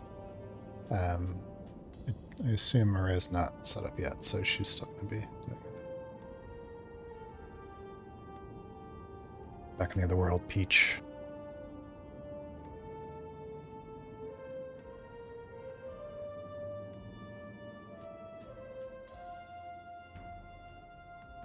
Do we see any other, or rather does Peach see any of those other shadowy creatures within, like... You definitely saw another one much farther up the stairs. Okay. In that case, Peach would, go over to where Sal is, resting the hammer against his shoulder, and she'll say, "All right, nice job. And, I didn't bother you at all. Let's go up."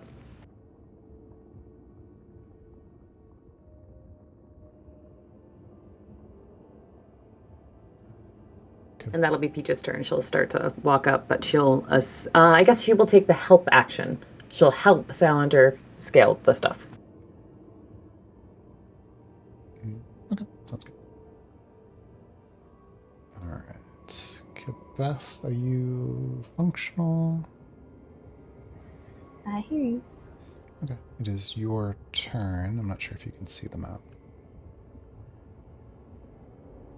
Kind of. It's just really slow to respond me moving it.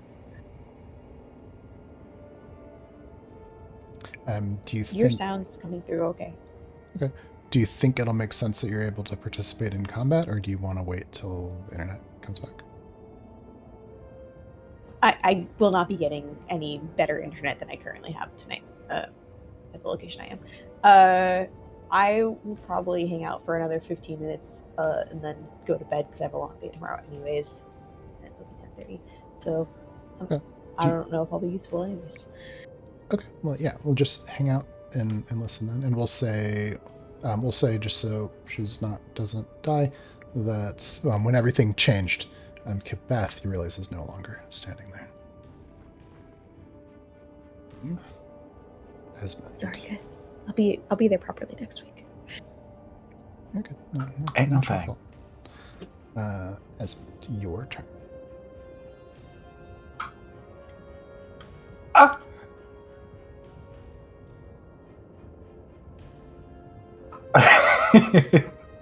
I mean, he could be screaming at anybody and just be looking past me.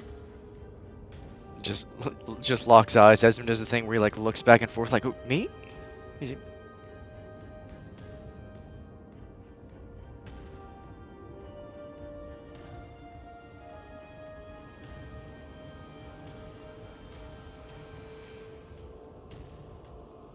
Oh man, I sure do wish I had a spell that would help me in this situation.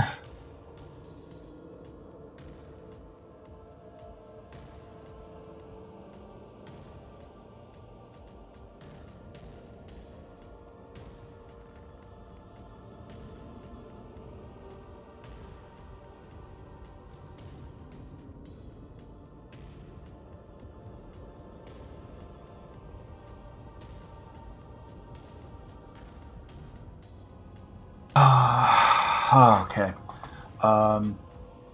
Yeah, Esmond is through the mind link. Ez says to you, "Oh, all right, I've been spotted. I think they only see me currently, so you guys just keep sneaking. Make sure Araya is safe. I'll see if I can draw attention and not and just keep myself see you on the other side." Esmond is going to instruct Zephyrus to sneak by and stick with Ava, and he is going to stand up and, as an action, cast Blur on himself.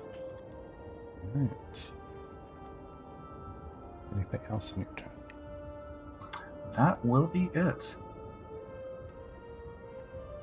Okay, Casey.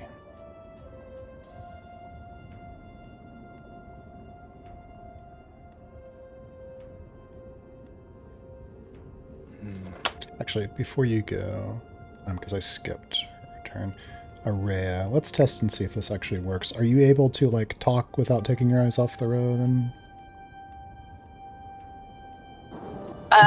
Maybe. I don't know if you can actually hear me though. I can hear you. Yeah, okay. yeah, we can hear you.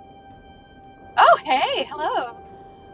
Araya is continuing to sneak. Does she see that Esmond is in trouble, or? I'm just making sure you can hear me, so I'll describe what's happening. You've started to run up the stairs, right, invisibly. The world will kind of smeary and gray around you. You've moved past some of the creatures. You realize that one of them, for some reason, as you pass by, it was in some way able to. It didn't necessarily see you, but it did seem to notice that you were there. But you've rushed past it, moving up the stairs. Behind you. Oh, Casey, did you say anything to Ray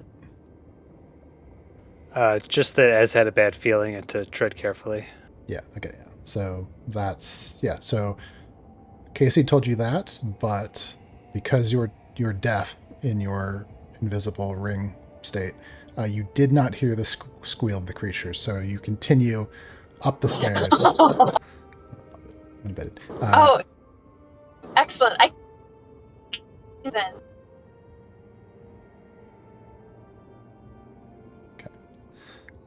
I can't see a map so safely.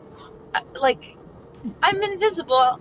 I'm not gonna like run into a thing. You're off the map at this point, but you are moving past a couple of insects on the stairs. But again, you are still invisible, so they seem to notice when you're past. If I noticed when one noticed me, I'll send through the mind link that, hey, actually, I don't think that being invisible is very helpful to these things. They kind of sensed I was there, but they didn't mind. Kind of seems like they mind. What? What do you mean?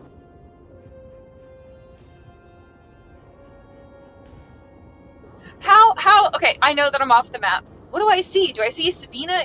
Did she go inside the temple, or? Yeah, so you're running up the stairs. You still see at the very top of the stairs, you see the white shape of Albina's ears, and she starts to turn. Actually, no. You see her turn actually and face down towards the valley, and there are two insect creatures that appear in your vision on either side, flanking her on either side, looking down into the ravine.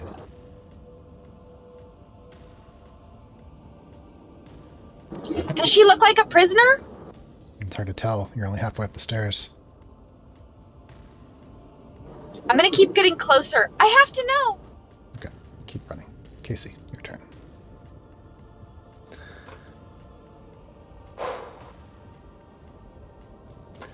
Chris, there's one bug that's not in initiative. Which one? No, thank you.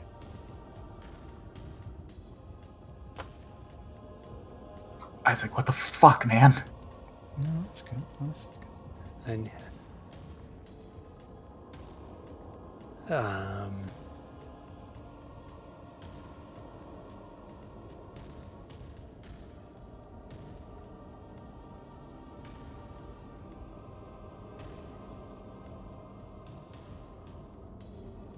yeah, I think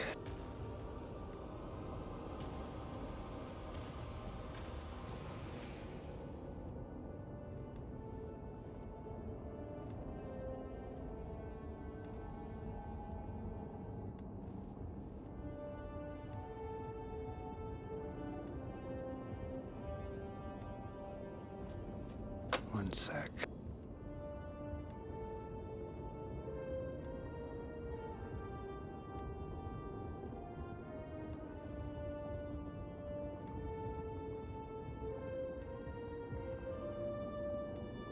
Actually, Casey, roll a perception check. Okay. Visual. Ava, you can't do it.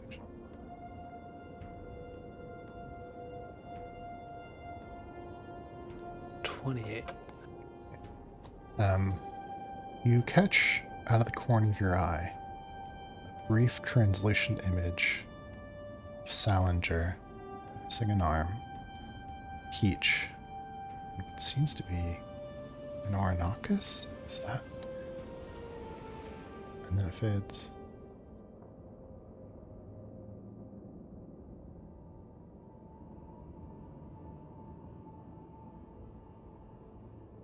Esmond, you hear in your mind, shortly after you said, you guys keep sneaking. I'll lead them away, or something to that effect. Yeah, nuts to that. And you hear snap. And a small beam shoots out from Casey's hand and strikes pretty much right next to this creature here. Okay. And when it does, there's an explosion of fire that stretches to the north and the south as this wall of flames just erupts out. He's casting wall of fire. Okay. I believe I can get the three of them into this. Let me check. It's 60 feet long, 20 feet high, 1 foot thick. 1 foot thick, so I could probably only get 2 of them in it, huh? You could also make it a ring. I could. 20-foot radius. Let me check real quick. 20-foot diameter.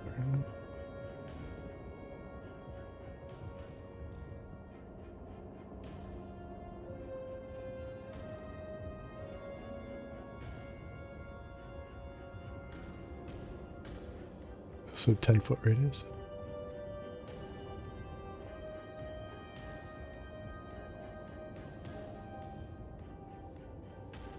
If you go sideways instead of diagonal, that'll give you precise. That's 20-foot radius, that's 20-foot diameter.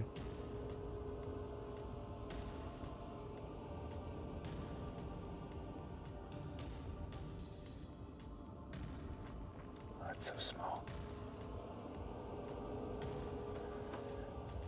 No, I'll do a line.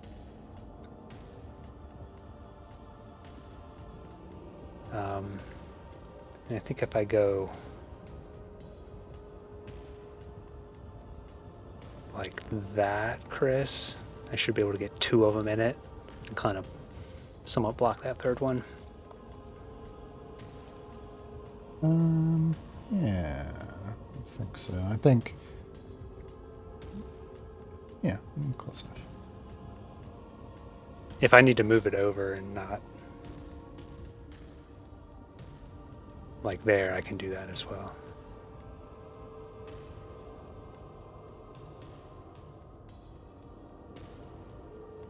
It depends if you're trying to hit them with the damage on this turn. Not. Yeah, if I can hit these 2 with the damage, then I would want to do that. So something like that. Yeah, I think that'll work. See if you can use the line tool to like make that.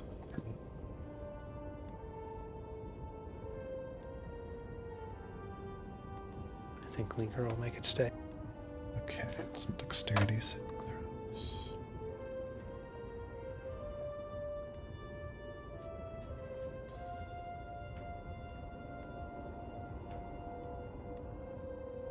Yeah, DC 16. Dex save. Top, bottom, left, right.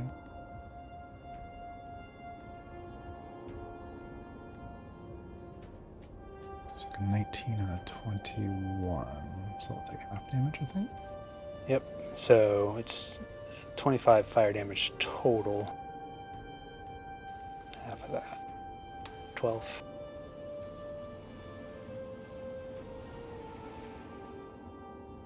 And you cut the resistance with your fire spells, right? Yeah, so if they're resistant, they would not be resistant. All right, you see a wall of flame erupt. You see 2 of those creatures squealing in pain. You see the precious winter crops ignited. Everyone that is currently feeling really warm and stealthy, the warmth starts to fade within their bodies, as this is also a concentration spell, so it will drop my pass without trace concentration. Casey also moves at this point. He's going to fly, I think, 10 feet into the air. 10 feet into the air. And if I can...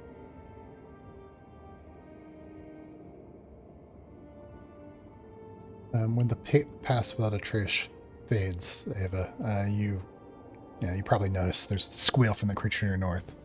It locks one of its eyes onto you.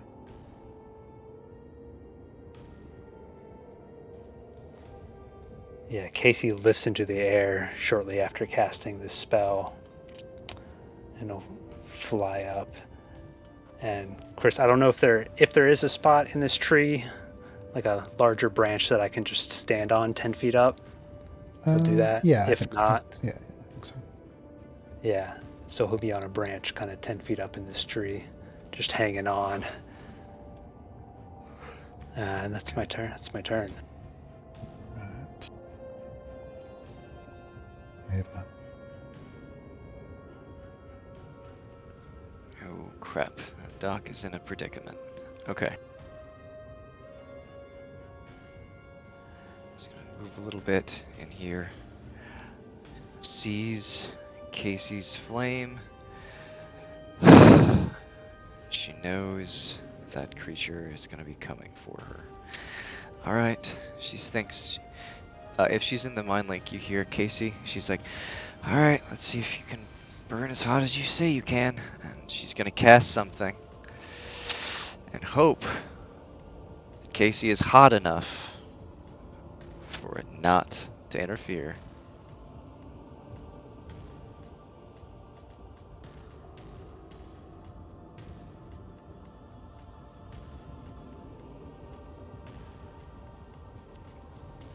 As it worked well enough the first time, Ava once again cast a sleet storm over the area.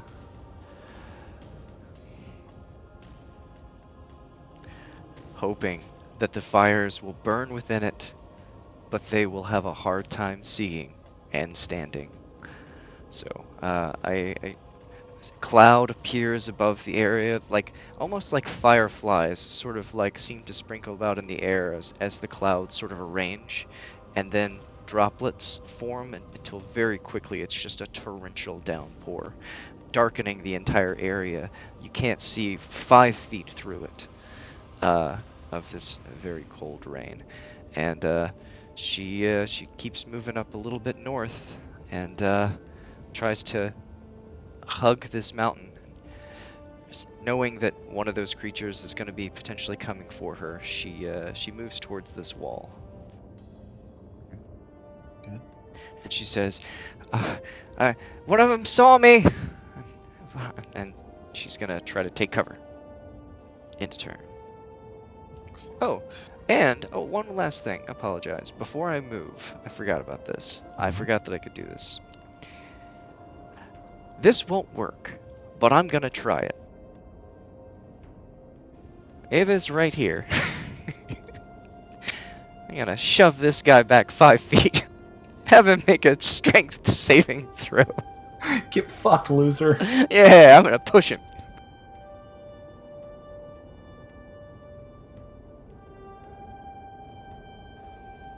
It's a DC 19 strength. 23. Alright, he doesn't. Nothing happens. Okay, end of turn. He just feels this weak little and just wonders. Get fucked, please, loser. End of my turn.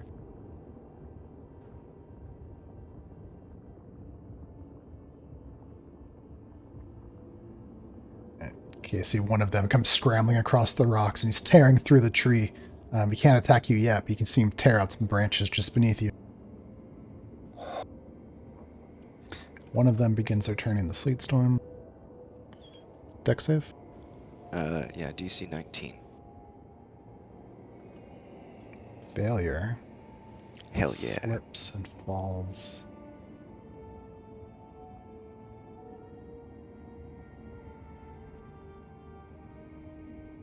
So has to use some of his movement to get up.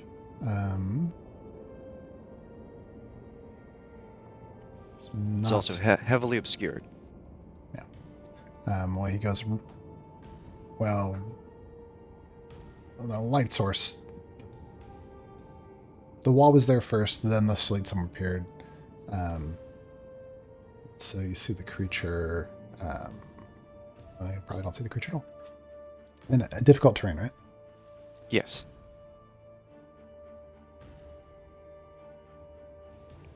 Have them run towards the light. Bugs like light, and they go towards it.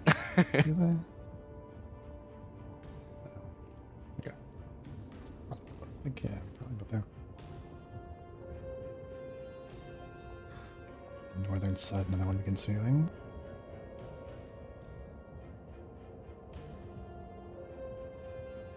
Another one starts inside. Succeeds though. Wait, which one is it? Southern one. But this one is starting within 10 feet of the wall. So is that a dex save? No, it's just ending. When it enters the wall for the first time, Gotcha. or ends its turn there. So it already rolled for when I cast it. Sorry, I didn't mean to delete.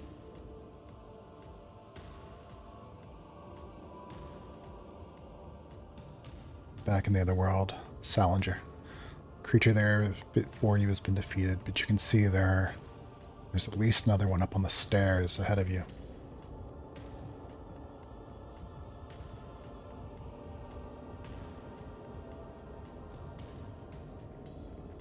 Oop, do we still have so? No, yeah. Welcome back.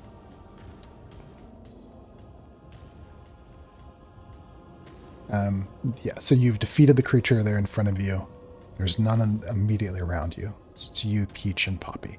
However, farther up those stairs that lead up to whatever replica of the temple this is, you see another one of those shadowy creatures on the stairs themselves.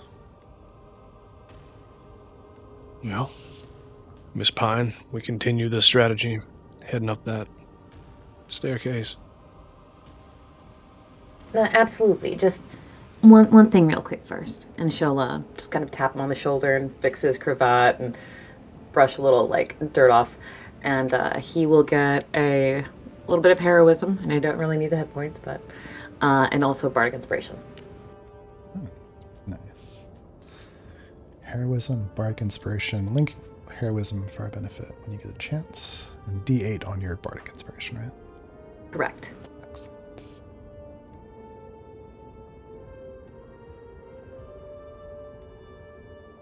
Okay. And I don't see this critter on the map, so I'm guessing it's pretty far up the hill. Yeah, quite probably halfway up to the temple. Just so you know that it's there ahead of time.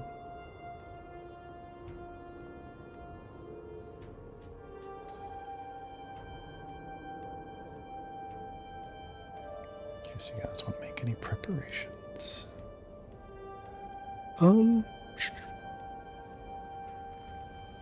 Yeah, just beyond what Peach did. I don't think he has any preparations. He just moves forward. Sounds good. Okay, Araya, are you still able to hear and talk?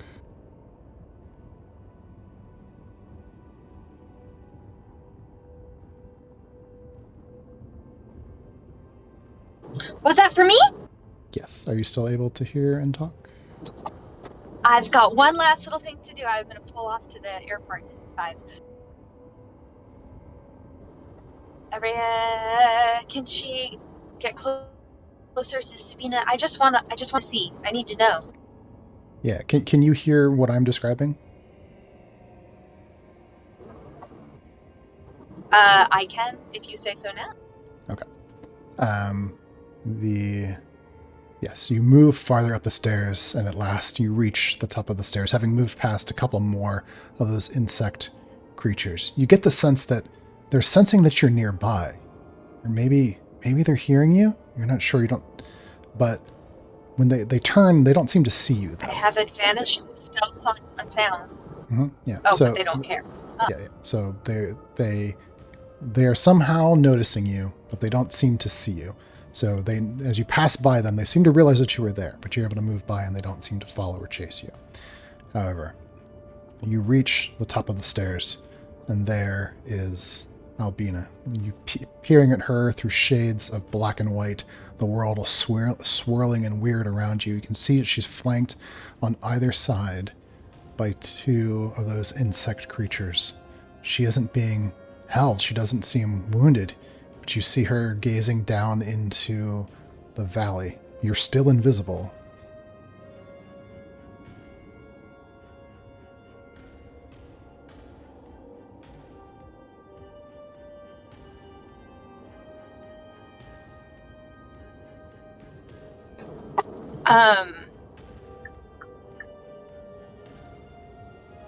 You can see she's got her little pawed hands clutched close to her breast, and you see her ears standing tall. You realize it's definitely her. There's no other the priestesses, even the Orangan, were pale and white.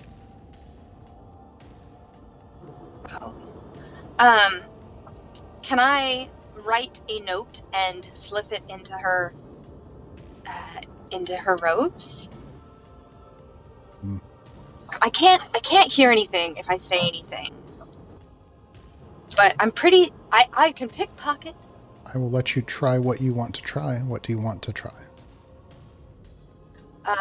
She's gonna pull just a little something from her pack to write a note to Sabina, or to Albina, right? Albina. Albina. And that code word that we did, Alir? I forget. And question mark. Sorry, I can't off the top of my head. I take notes, but their notes are written. No, you're fine. So, you're scrounging around in your pack, trying to get something to write on. Just something to write with. Oh, maybe there's like a little bit of charcoal. You just start scribbling a note. But you can't see the note. You can't see your own hands. You're trying as best you can. Then she's still a few It's just feet. one word. She's still probably 15 feet from you. You've got the note written as best, I suppose, as you can. What do you want to do? I want to just slip it into her robe and then whisper, "It's Araya, I'm here to help." But only whisper to her ear when I am next to her. Okay. You sneak up as invisibly, quietly as you can, reaching out to slip the note into the pocket. But unfortunately, when you get within 10 feet of those insectoid creatures, they seem to have some sense beyond sight. There's eyes flick towards you, and one of them pounces out, and you feel great pincers latch onto you, grabbing onto you, hauling you in.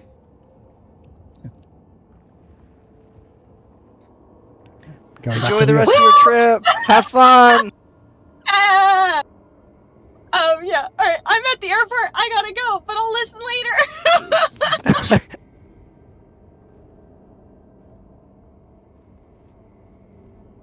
Whoops. And Esmond breathes a sigh of relief, knowing his message was properly conveyed to Araya. Yep. I mean, what more could you do? That's a great time for me to leave too. Good night, everybody. Don't die. Yeah. Great job. Let's see. Another red sand carapace begins its turn in the thing. It fails, slips, falls, cracking its body on the rocks, staggers to get up.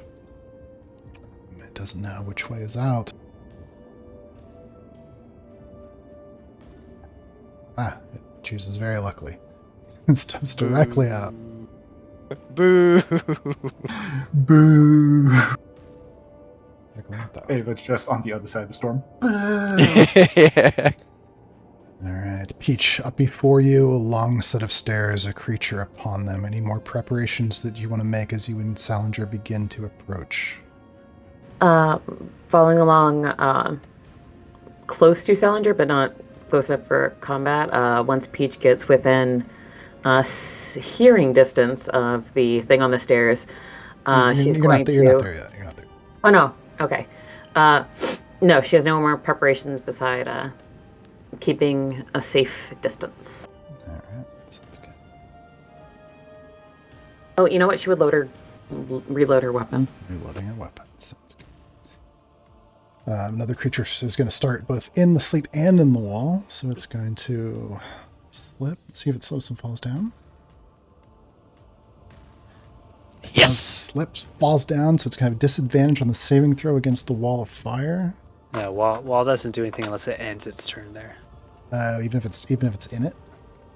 Yeah. So when I first cast it, it triggers, and then when they first enter it or end their turn there. So. Gotcha. Okay. Moves up that way. Esmond, clock rate.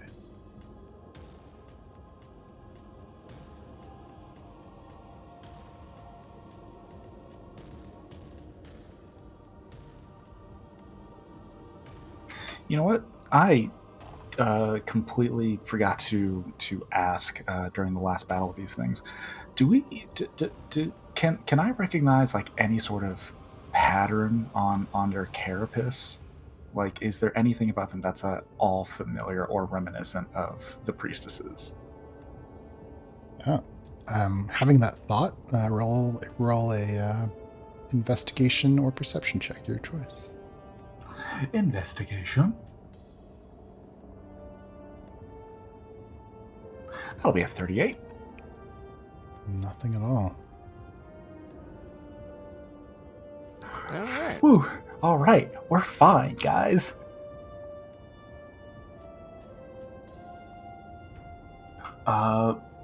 Fuck, man. I mean, we gotta. I mean, we're going into the temple. Esmond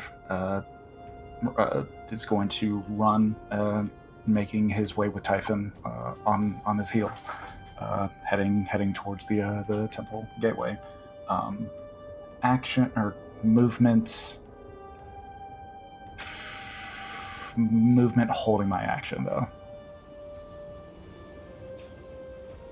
And and through the mind link to Casey. Is Array all right? I'm. She's not being attacked by these things up front, is she? Do I have eyes on her, Chris? You do not. But probably in that mind, like you hear a scream, and then your connection's lost.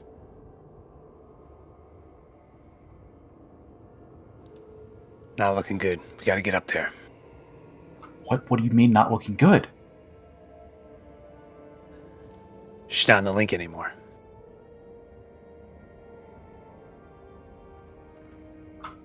Noted.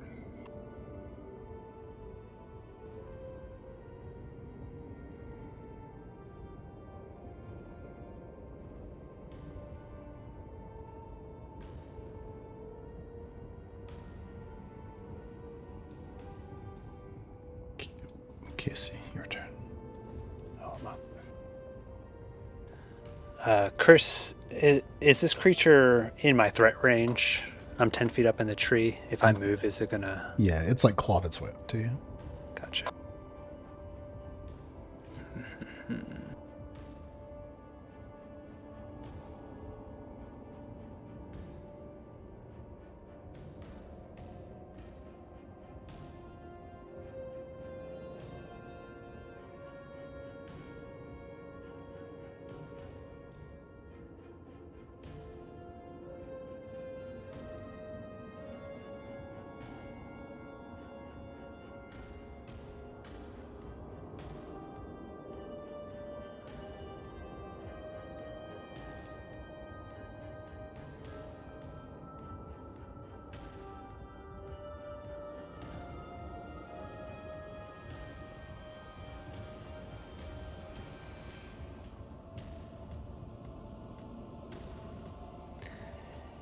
Yeah, Casey's standing on the branch of this tree.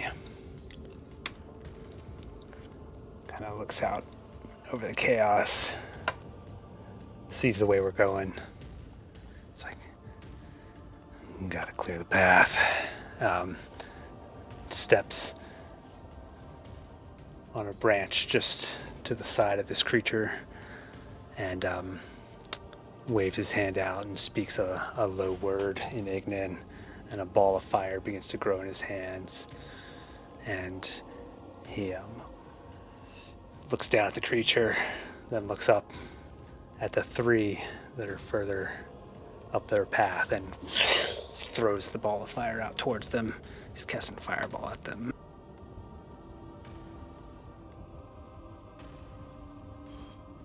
Ooh, Do the radius here.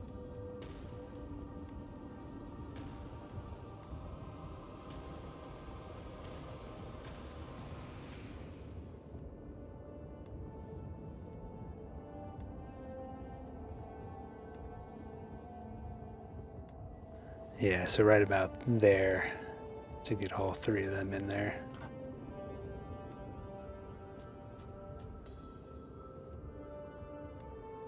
Large ball of fire flies out. Down left, right.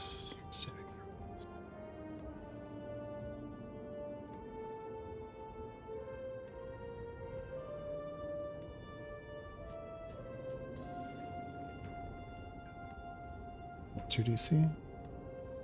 16. Failure and 2 successes. That's 31 base fire damage.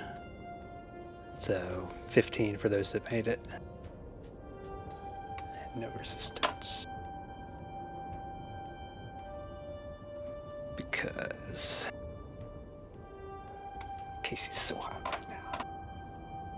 Excellent. Alright, yeah. There's a burst of flame, one of them being badly charred, and the other two, flames wicking off of their carapace. And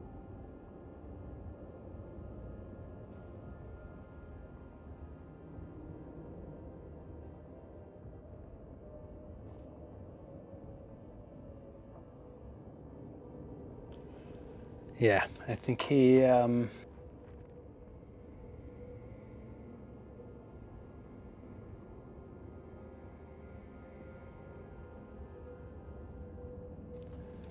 Chris, have we moved away from these creatures and still had them swing at us?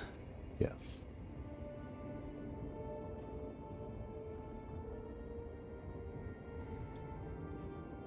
Yeah, he'll stay put. That's my turn.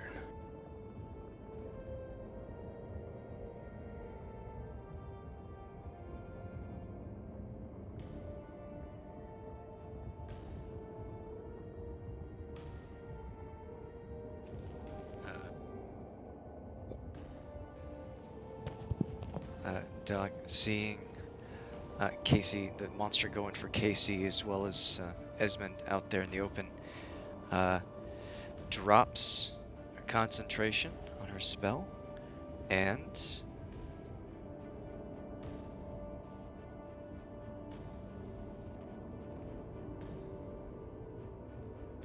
Concentration on Sleet Storm.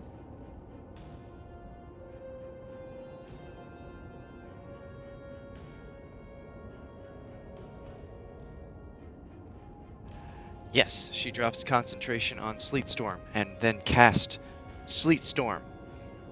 Excellent.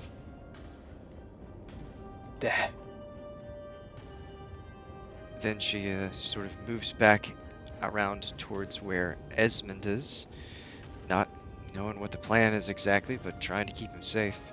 And yeah, she's going to try to, yeah, I guess that's it. That's an end to her turn, I think. She's gonna talk to him. She's like, what are we doing? Are we gonna try to fight these guys off or what? And she looks up at Casey and quickly kind of gives him a little bit of a thumbs up, and then takes position on the opposite side of Esmond and hopes that they can take care of these things before all the others get alerted. End of turn.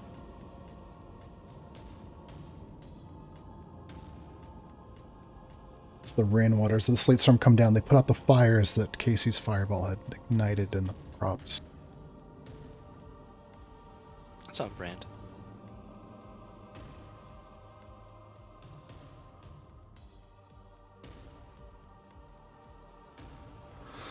Red sand carapace comes tumbling over the... Oh, perfect. Right there. Oh, dang. Over the rocks, lunges at Esmond. Disadvantage? Some imposing Typhon. No, I have Blur activated. Oh, okay.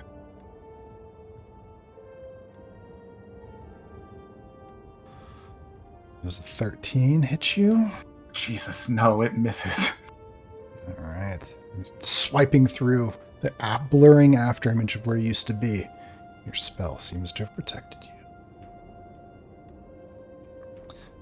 Starting its turn just barely within the Sleet Storm, this creature is going to roll a saving throw.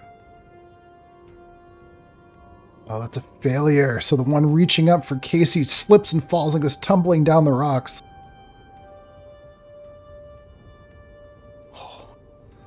It scrambles back up to its feet.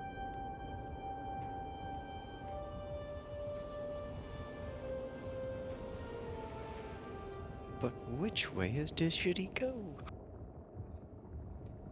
He's almost, moves a little bit, but doesn't get very far. Trying to get back into Casey. Another one starts in the sleet storm.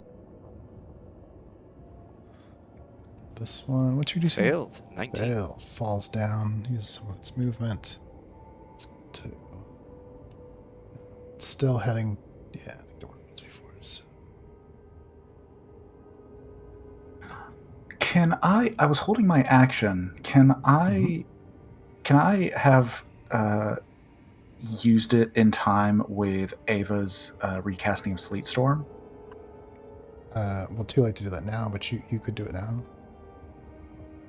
Because I've already made rolls and things. No, that's fine. Hold on. I need to. I'm pretty sure I have to see them, right? So. Okay. Can I see enough through the sleet storm to be able to like clearly identify like where these creatures are in the storm? No. They are heavily obscured. Well, then never mind. That's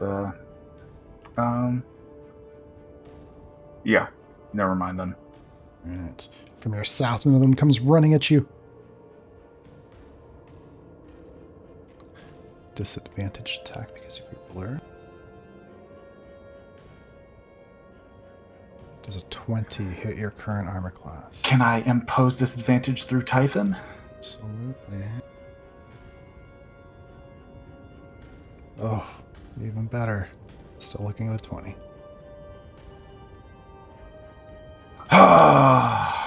Shield. Shield. Using your action to cast the shield spell. What does that make your new armor class? 21. So, Carapace claw scraping against the shield. You are protected from the attack of the creature.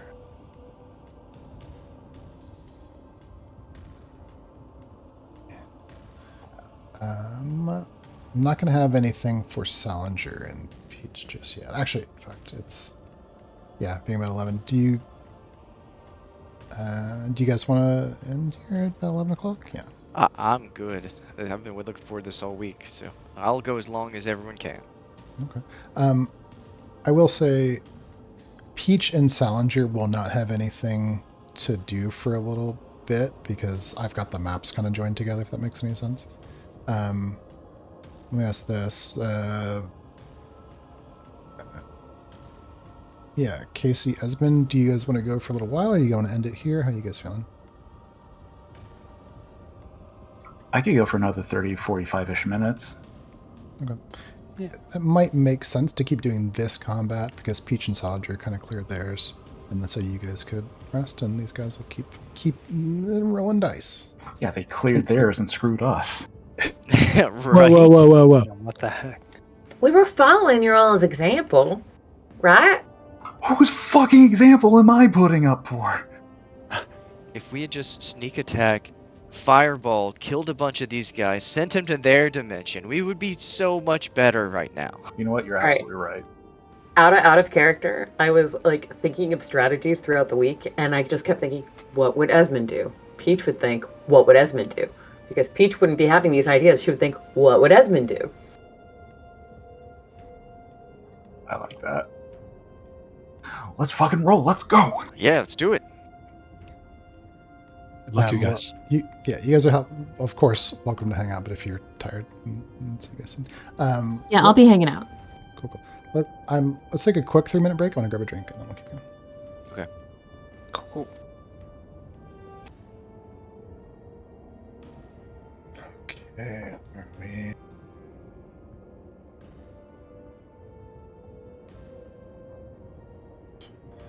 Another one starts its turn in the sleet storm.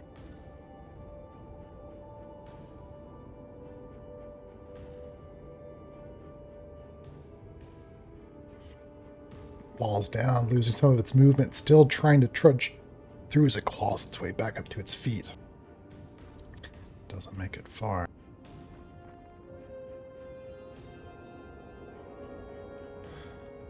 another one of them does come bursting out the sleet storm, but had to use all of its movement just to get there. No attack. Wait, it had to fall first, maybe. Oh, I assumed it failed. Let me see if it succeeds. Failed. Ends up right there. Oh, holy shit. Yeah, well, it's dashing, so it doesn't have an attack. Oh, right? gotcha. Okay, yeah. Esmond.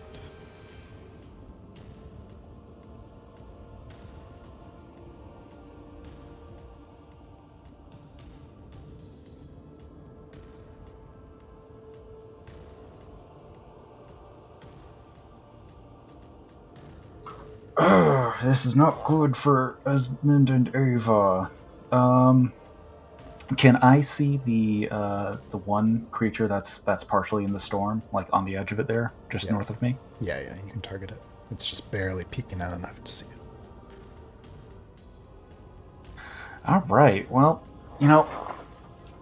this is not good. So, Esmond, seeing that they are quickly getting surrounded, is going to, in response to Ava's earlier question, we've lost connection to Rhea. She's in trouble. We're running in now. He's going to throw open his cloak, grab the hilt of the sword, and tap it, drawing a glyph in the air, pulling his fingers to his forehead, and a pink energy begins to build, and he launches. And at 5th level, I'm casting Mind Whip to target all 4 of those creatures. Excellent. What kind of saving throws? DC 18 Intelligence. All right. Left down. What? Top down, left, right.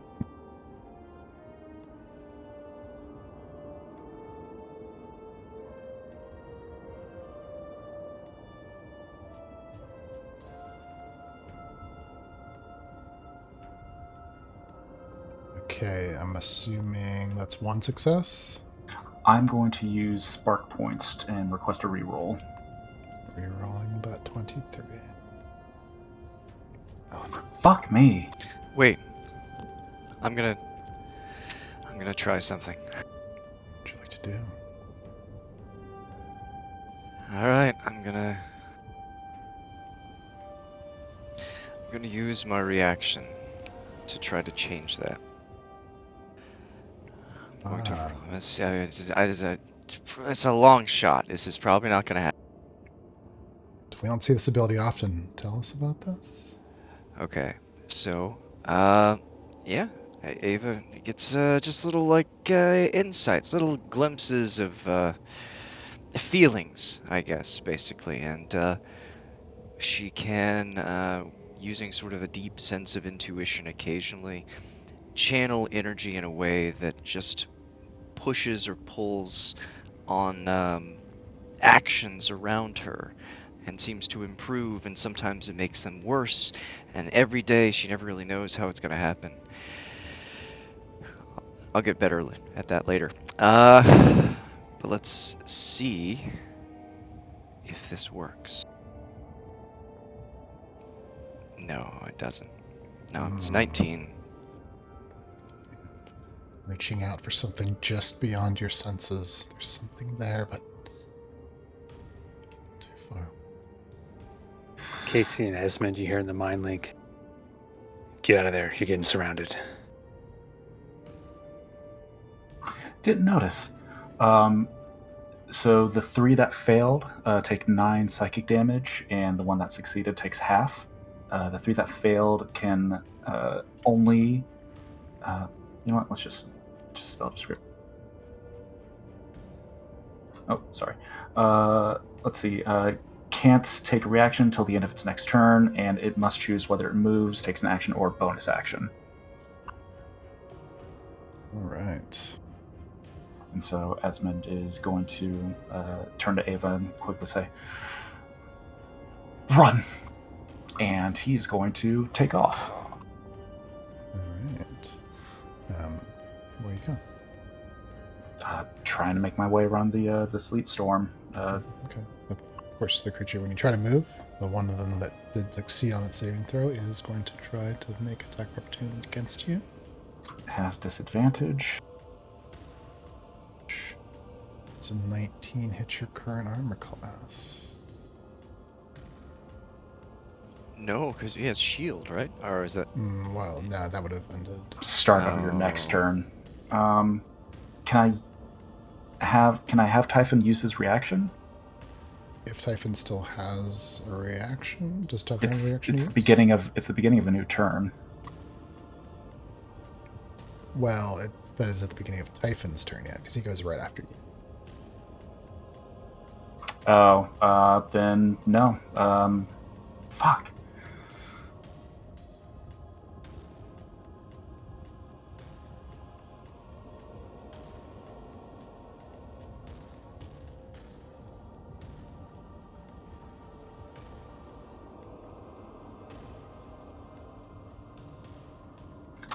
That's not something I can do for myself. Fuck. I'm just gonna take it. What did I say? Get out of there. I'm going to use 2 points to have him reroll. Hold on. It's his turn. Shares your initiative. No, tell you what. Typhon gets his abilities back at the beginning of your turn, because otherwise that's going to be really messy to keep track of. So he has his reaction. He gets it at the beginning of your turn. Then I will have Typhon impose disadvantage. Let's do that.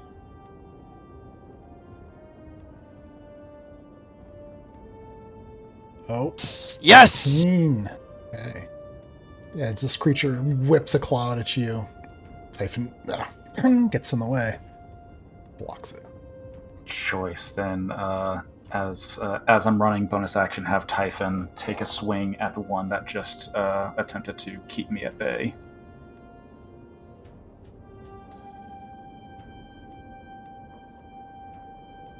Ah, 18 to hit. Misses. It just bounces off the armor. Okay, I'll go ahead and move my guy with Typhon, but that's my turn. All right, Casey.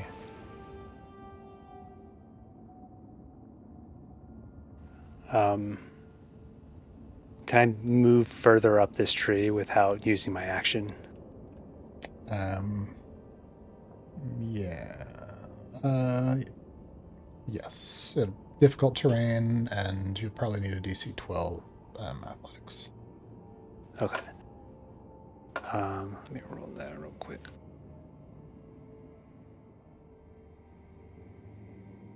Okay. Yeah, Casey clambers further up the tree, and when he turns back, he sees that Esmond and Typhon have moved out, and he says in the mind link, "Doc, once you're clear, I'm going to light it up, and I'll hold my action." Doc, it's your turn. Okay. Yep. She, listening, hearing what Casey said, she's gonna run. She's gonna catch up with Esmond, and if let's double check, make sure it's right. That creature already used its reaction, so it cannot make. And these 3 cannot take reactions, right? Correct. No one reaches out to stop you as you go running. yeah, so she flees that area, and then she's going to use her action. She's going to take it to go full defense. So Typhon and Esmond both get +2 to their AC, and yep, and just out of spite, she's gonna try to push this guy. Yeah, you know what? I'll have done that because I love doing this. Hold on.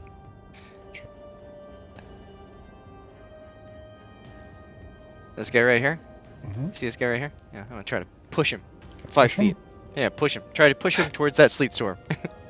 Have him roll a strength saving throw. Okay, he passes. Just barely. Get pushed. The force shoves back. Okay. Ava realizes she needs to work her mind out. Apparently, she has not been hitting the books hard enough. Yeah, end of turn. Full defense right there next to Esmond.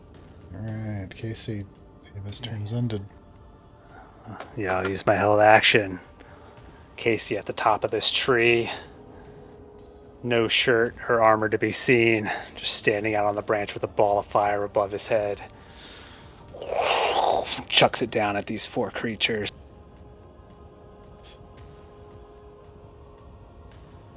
Dexterity saving throws, I believe. Yep. Top, down, left, right.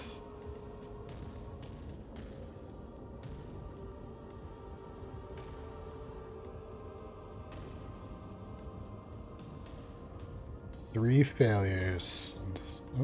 Oh, I'm gonna chip in. Constellations. Use a couple of those Constellation? to have a re-roll it. Rerolling? Ah! Good effort. It's 23 base damage.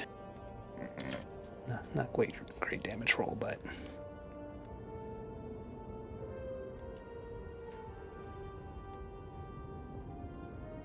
Yeah, so 23 base or 11 if they made the save. Yeah, fire blooms out in every direction, charring the armor of these creatures. They're still standing, but that definitely hurt. Nice.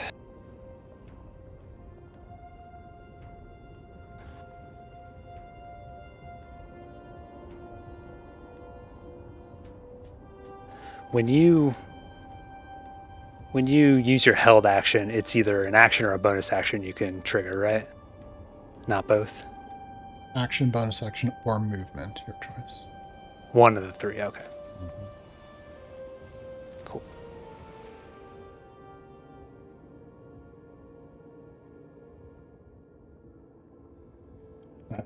One of these creatures immediately goes running, trying to claw its way up that tree. Which one? Get about there. Another one starting in the sleet storm. Trips, falls down. Comes bursting out of it. That makes spot there. Another one in the sleet storm itself. Falls. Starts working his way out.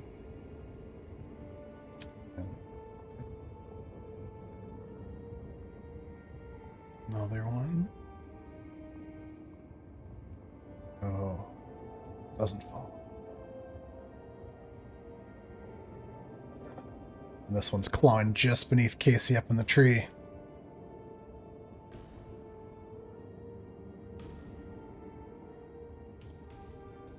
This one catches up to Typhon. Is it movement, action, or bonus action, or? Correct. It can only do one of those. Okay. Catches up to Typhon, then is out of action.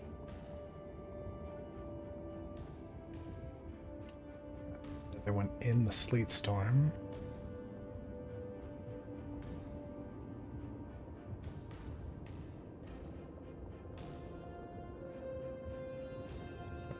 Falls down. Tries to move.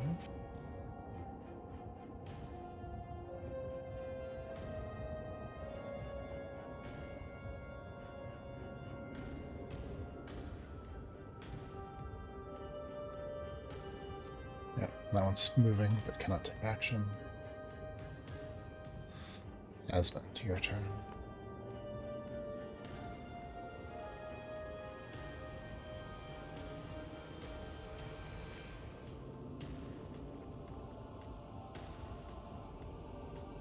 I mean, this is not good. Fuck. Can I see all the creatures like climbing up the tree from my current position? The sleet storm's blocking almost all of it.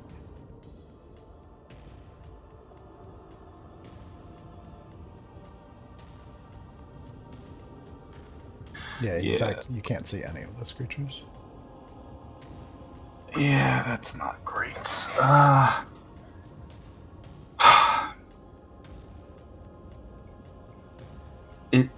Is that line behind us? Is that still Casey's wall of fire? Mm-hmm. It is, yeah. Casey, you hear through the mind like, "Oh, you need to drop this wall of fire now. We got to get through. We got to get to the temple now." And you could use your reaction to drop it, or free action on your turn. Your choice. I don't have my reaction. I used it to fireball, so. And Esmond is going to pull or draw foresight and take some swings at the creature directly in front of him.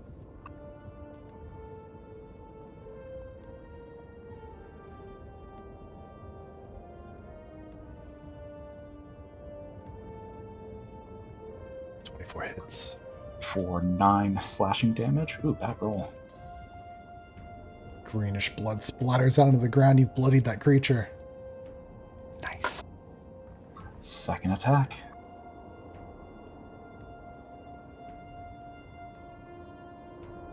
(13 plus bloody).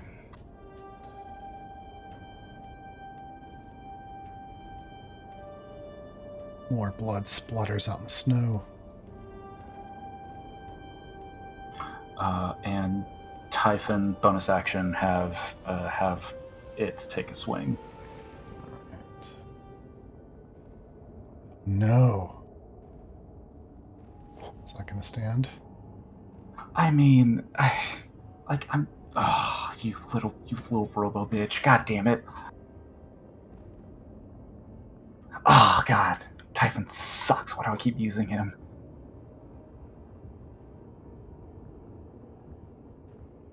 No, I will use spark points for a reroll.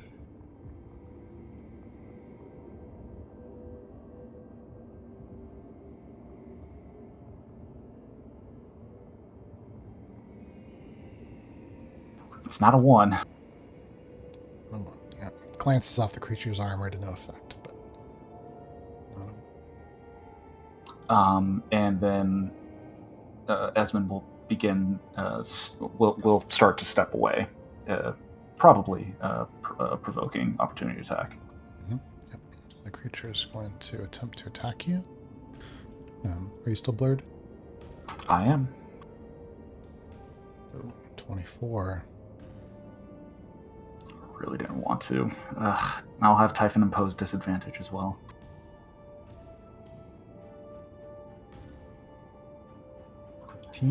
Misses.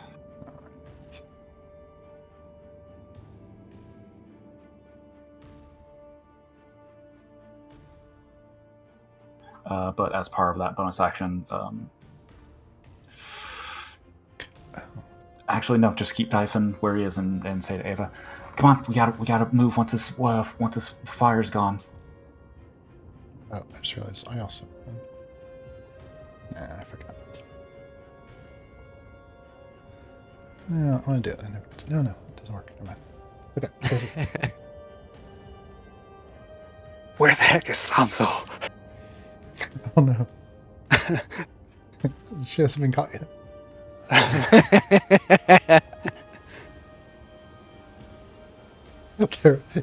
Fan and Psalms are like, this was a terrible plan.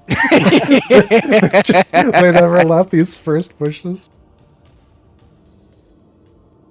In a tight spot.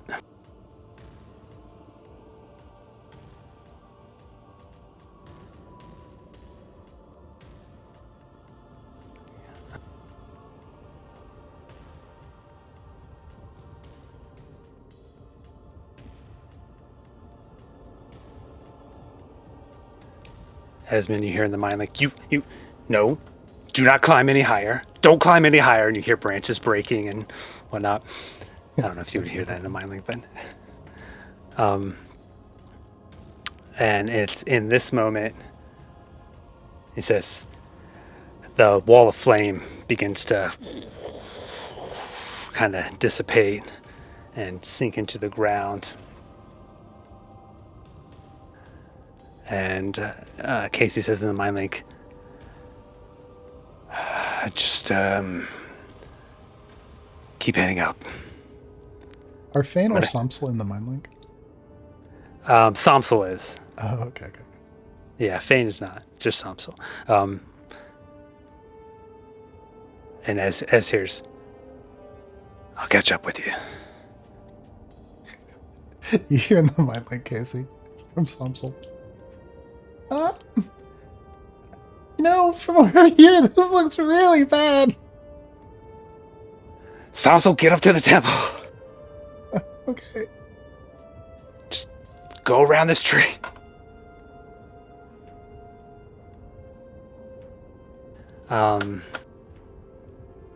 Yeah, Casey.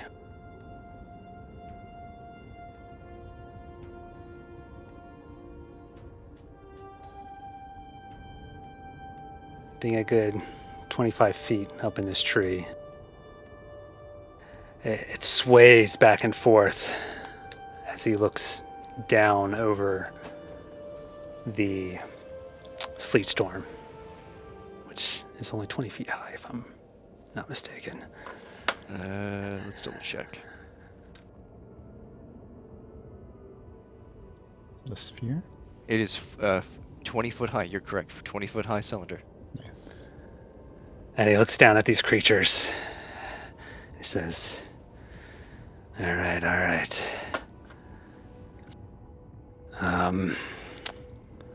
What would Esmond do? And as he says this, the flames in his eyes brighten a bit and turn to lightning as there's a loud boom. And Casey is casting Thunderstep 2. I believe I can make it.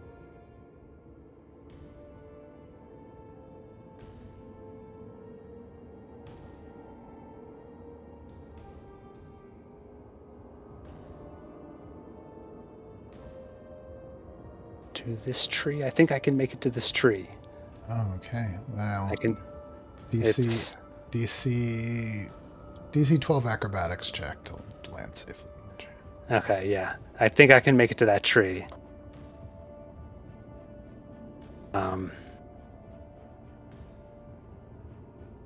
I think it's gonna go off regardless. So let me roll this real quick.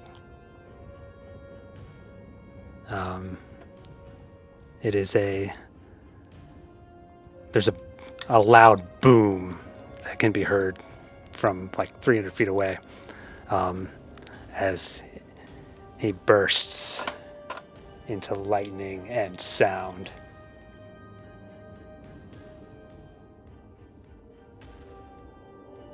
And they have to roll a Constitution saving throw, everyone within 10 feet of me. Okay, that'll be 2 of them. So those 2.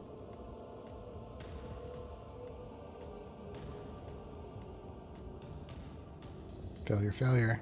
Nice. They both take 16 thunder damage.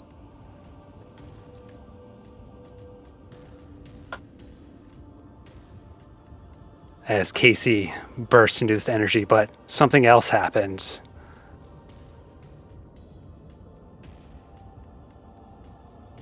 So as this thunder strikes them, they take a little extra damage.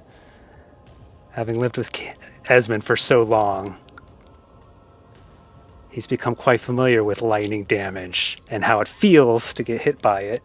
Uh-huh. They take an extra 3 thunder damage from this as I trigger Heart of the Storm or Irresistible Currents. That little bit of extra lightning damage enough to crack one of their carapaces, and greenish blood goes spilling down across the tree. Did you say acrobatics? Yeah, DC 12 acrobatics. I think with the blast of thunder from the tree, the wood splinters and all the weight of all these insects take its toll. They all go tumbling down onto the rocks beneath.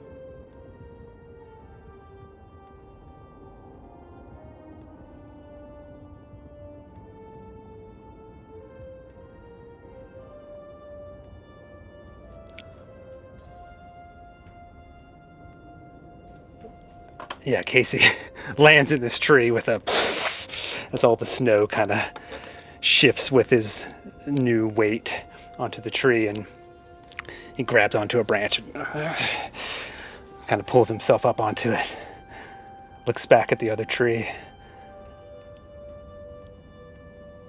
I'll see you up here, as you hear in your mind. No explanation of that noise, anything. Sumpsel uses her action to say in the mind, like, hey, get rid of this wall. No, I did it before the thing. Oh, okay. It faded into the ground. Yeah, I used the free action there.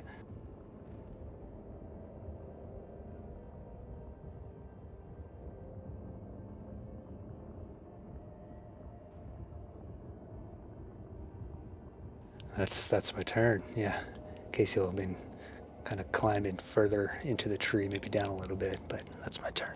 Nicely done. Okay, it is 11:33. You said you had to go, Kevin. Let's wrap up with Patrick's last turn at least.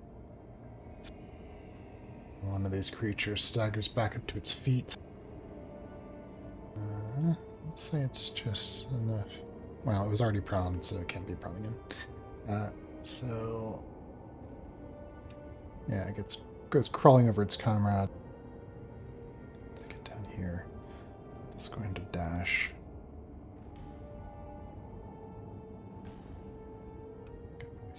Out of action.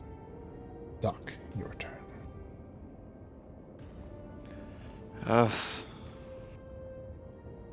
The out of action guy. If only he hadn't been the out of action guy.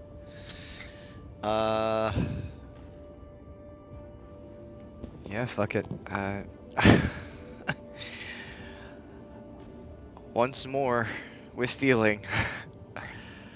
The storm dissipates and reappears. And she knows it's gonna give her some cover. But not from the one that just got down there, so as best she can, she's going to shove him. Right. Shove him back 5 feet. Strength saving throw? Yeah. It'll work one of these times. Eventually it'll work. This time! Yes! Pushes him back 5 feet. She gets out of there. She's gonna run with Ez and start moving.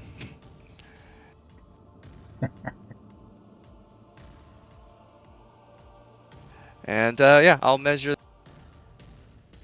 And that'll be she'll get out and run the full 40 feet she can, I guess, since they're trying to run. And she's walking by. Oh gosh, she hates to leave Esmond there, but he told her to run, so that's what she's doing.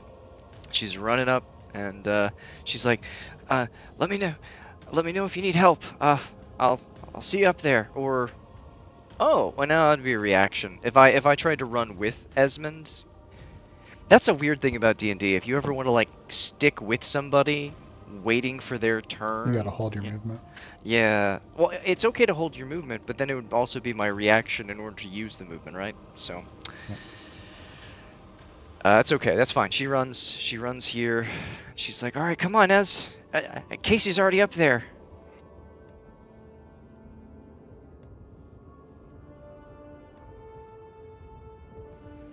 And yep. She's used her 3rd level spell slots. She's got no more of those. She made a lot of storms. Nobody knows what spell slots are. No, I know. Just digging around here at the end. And yeah, that's it. Into her turn.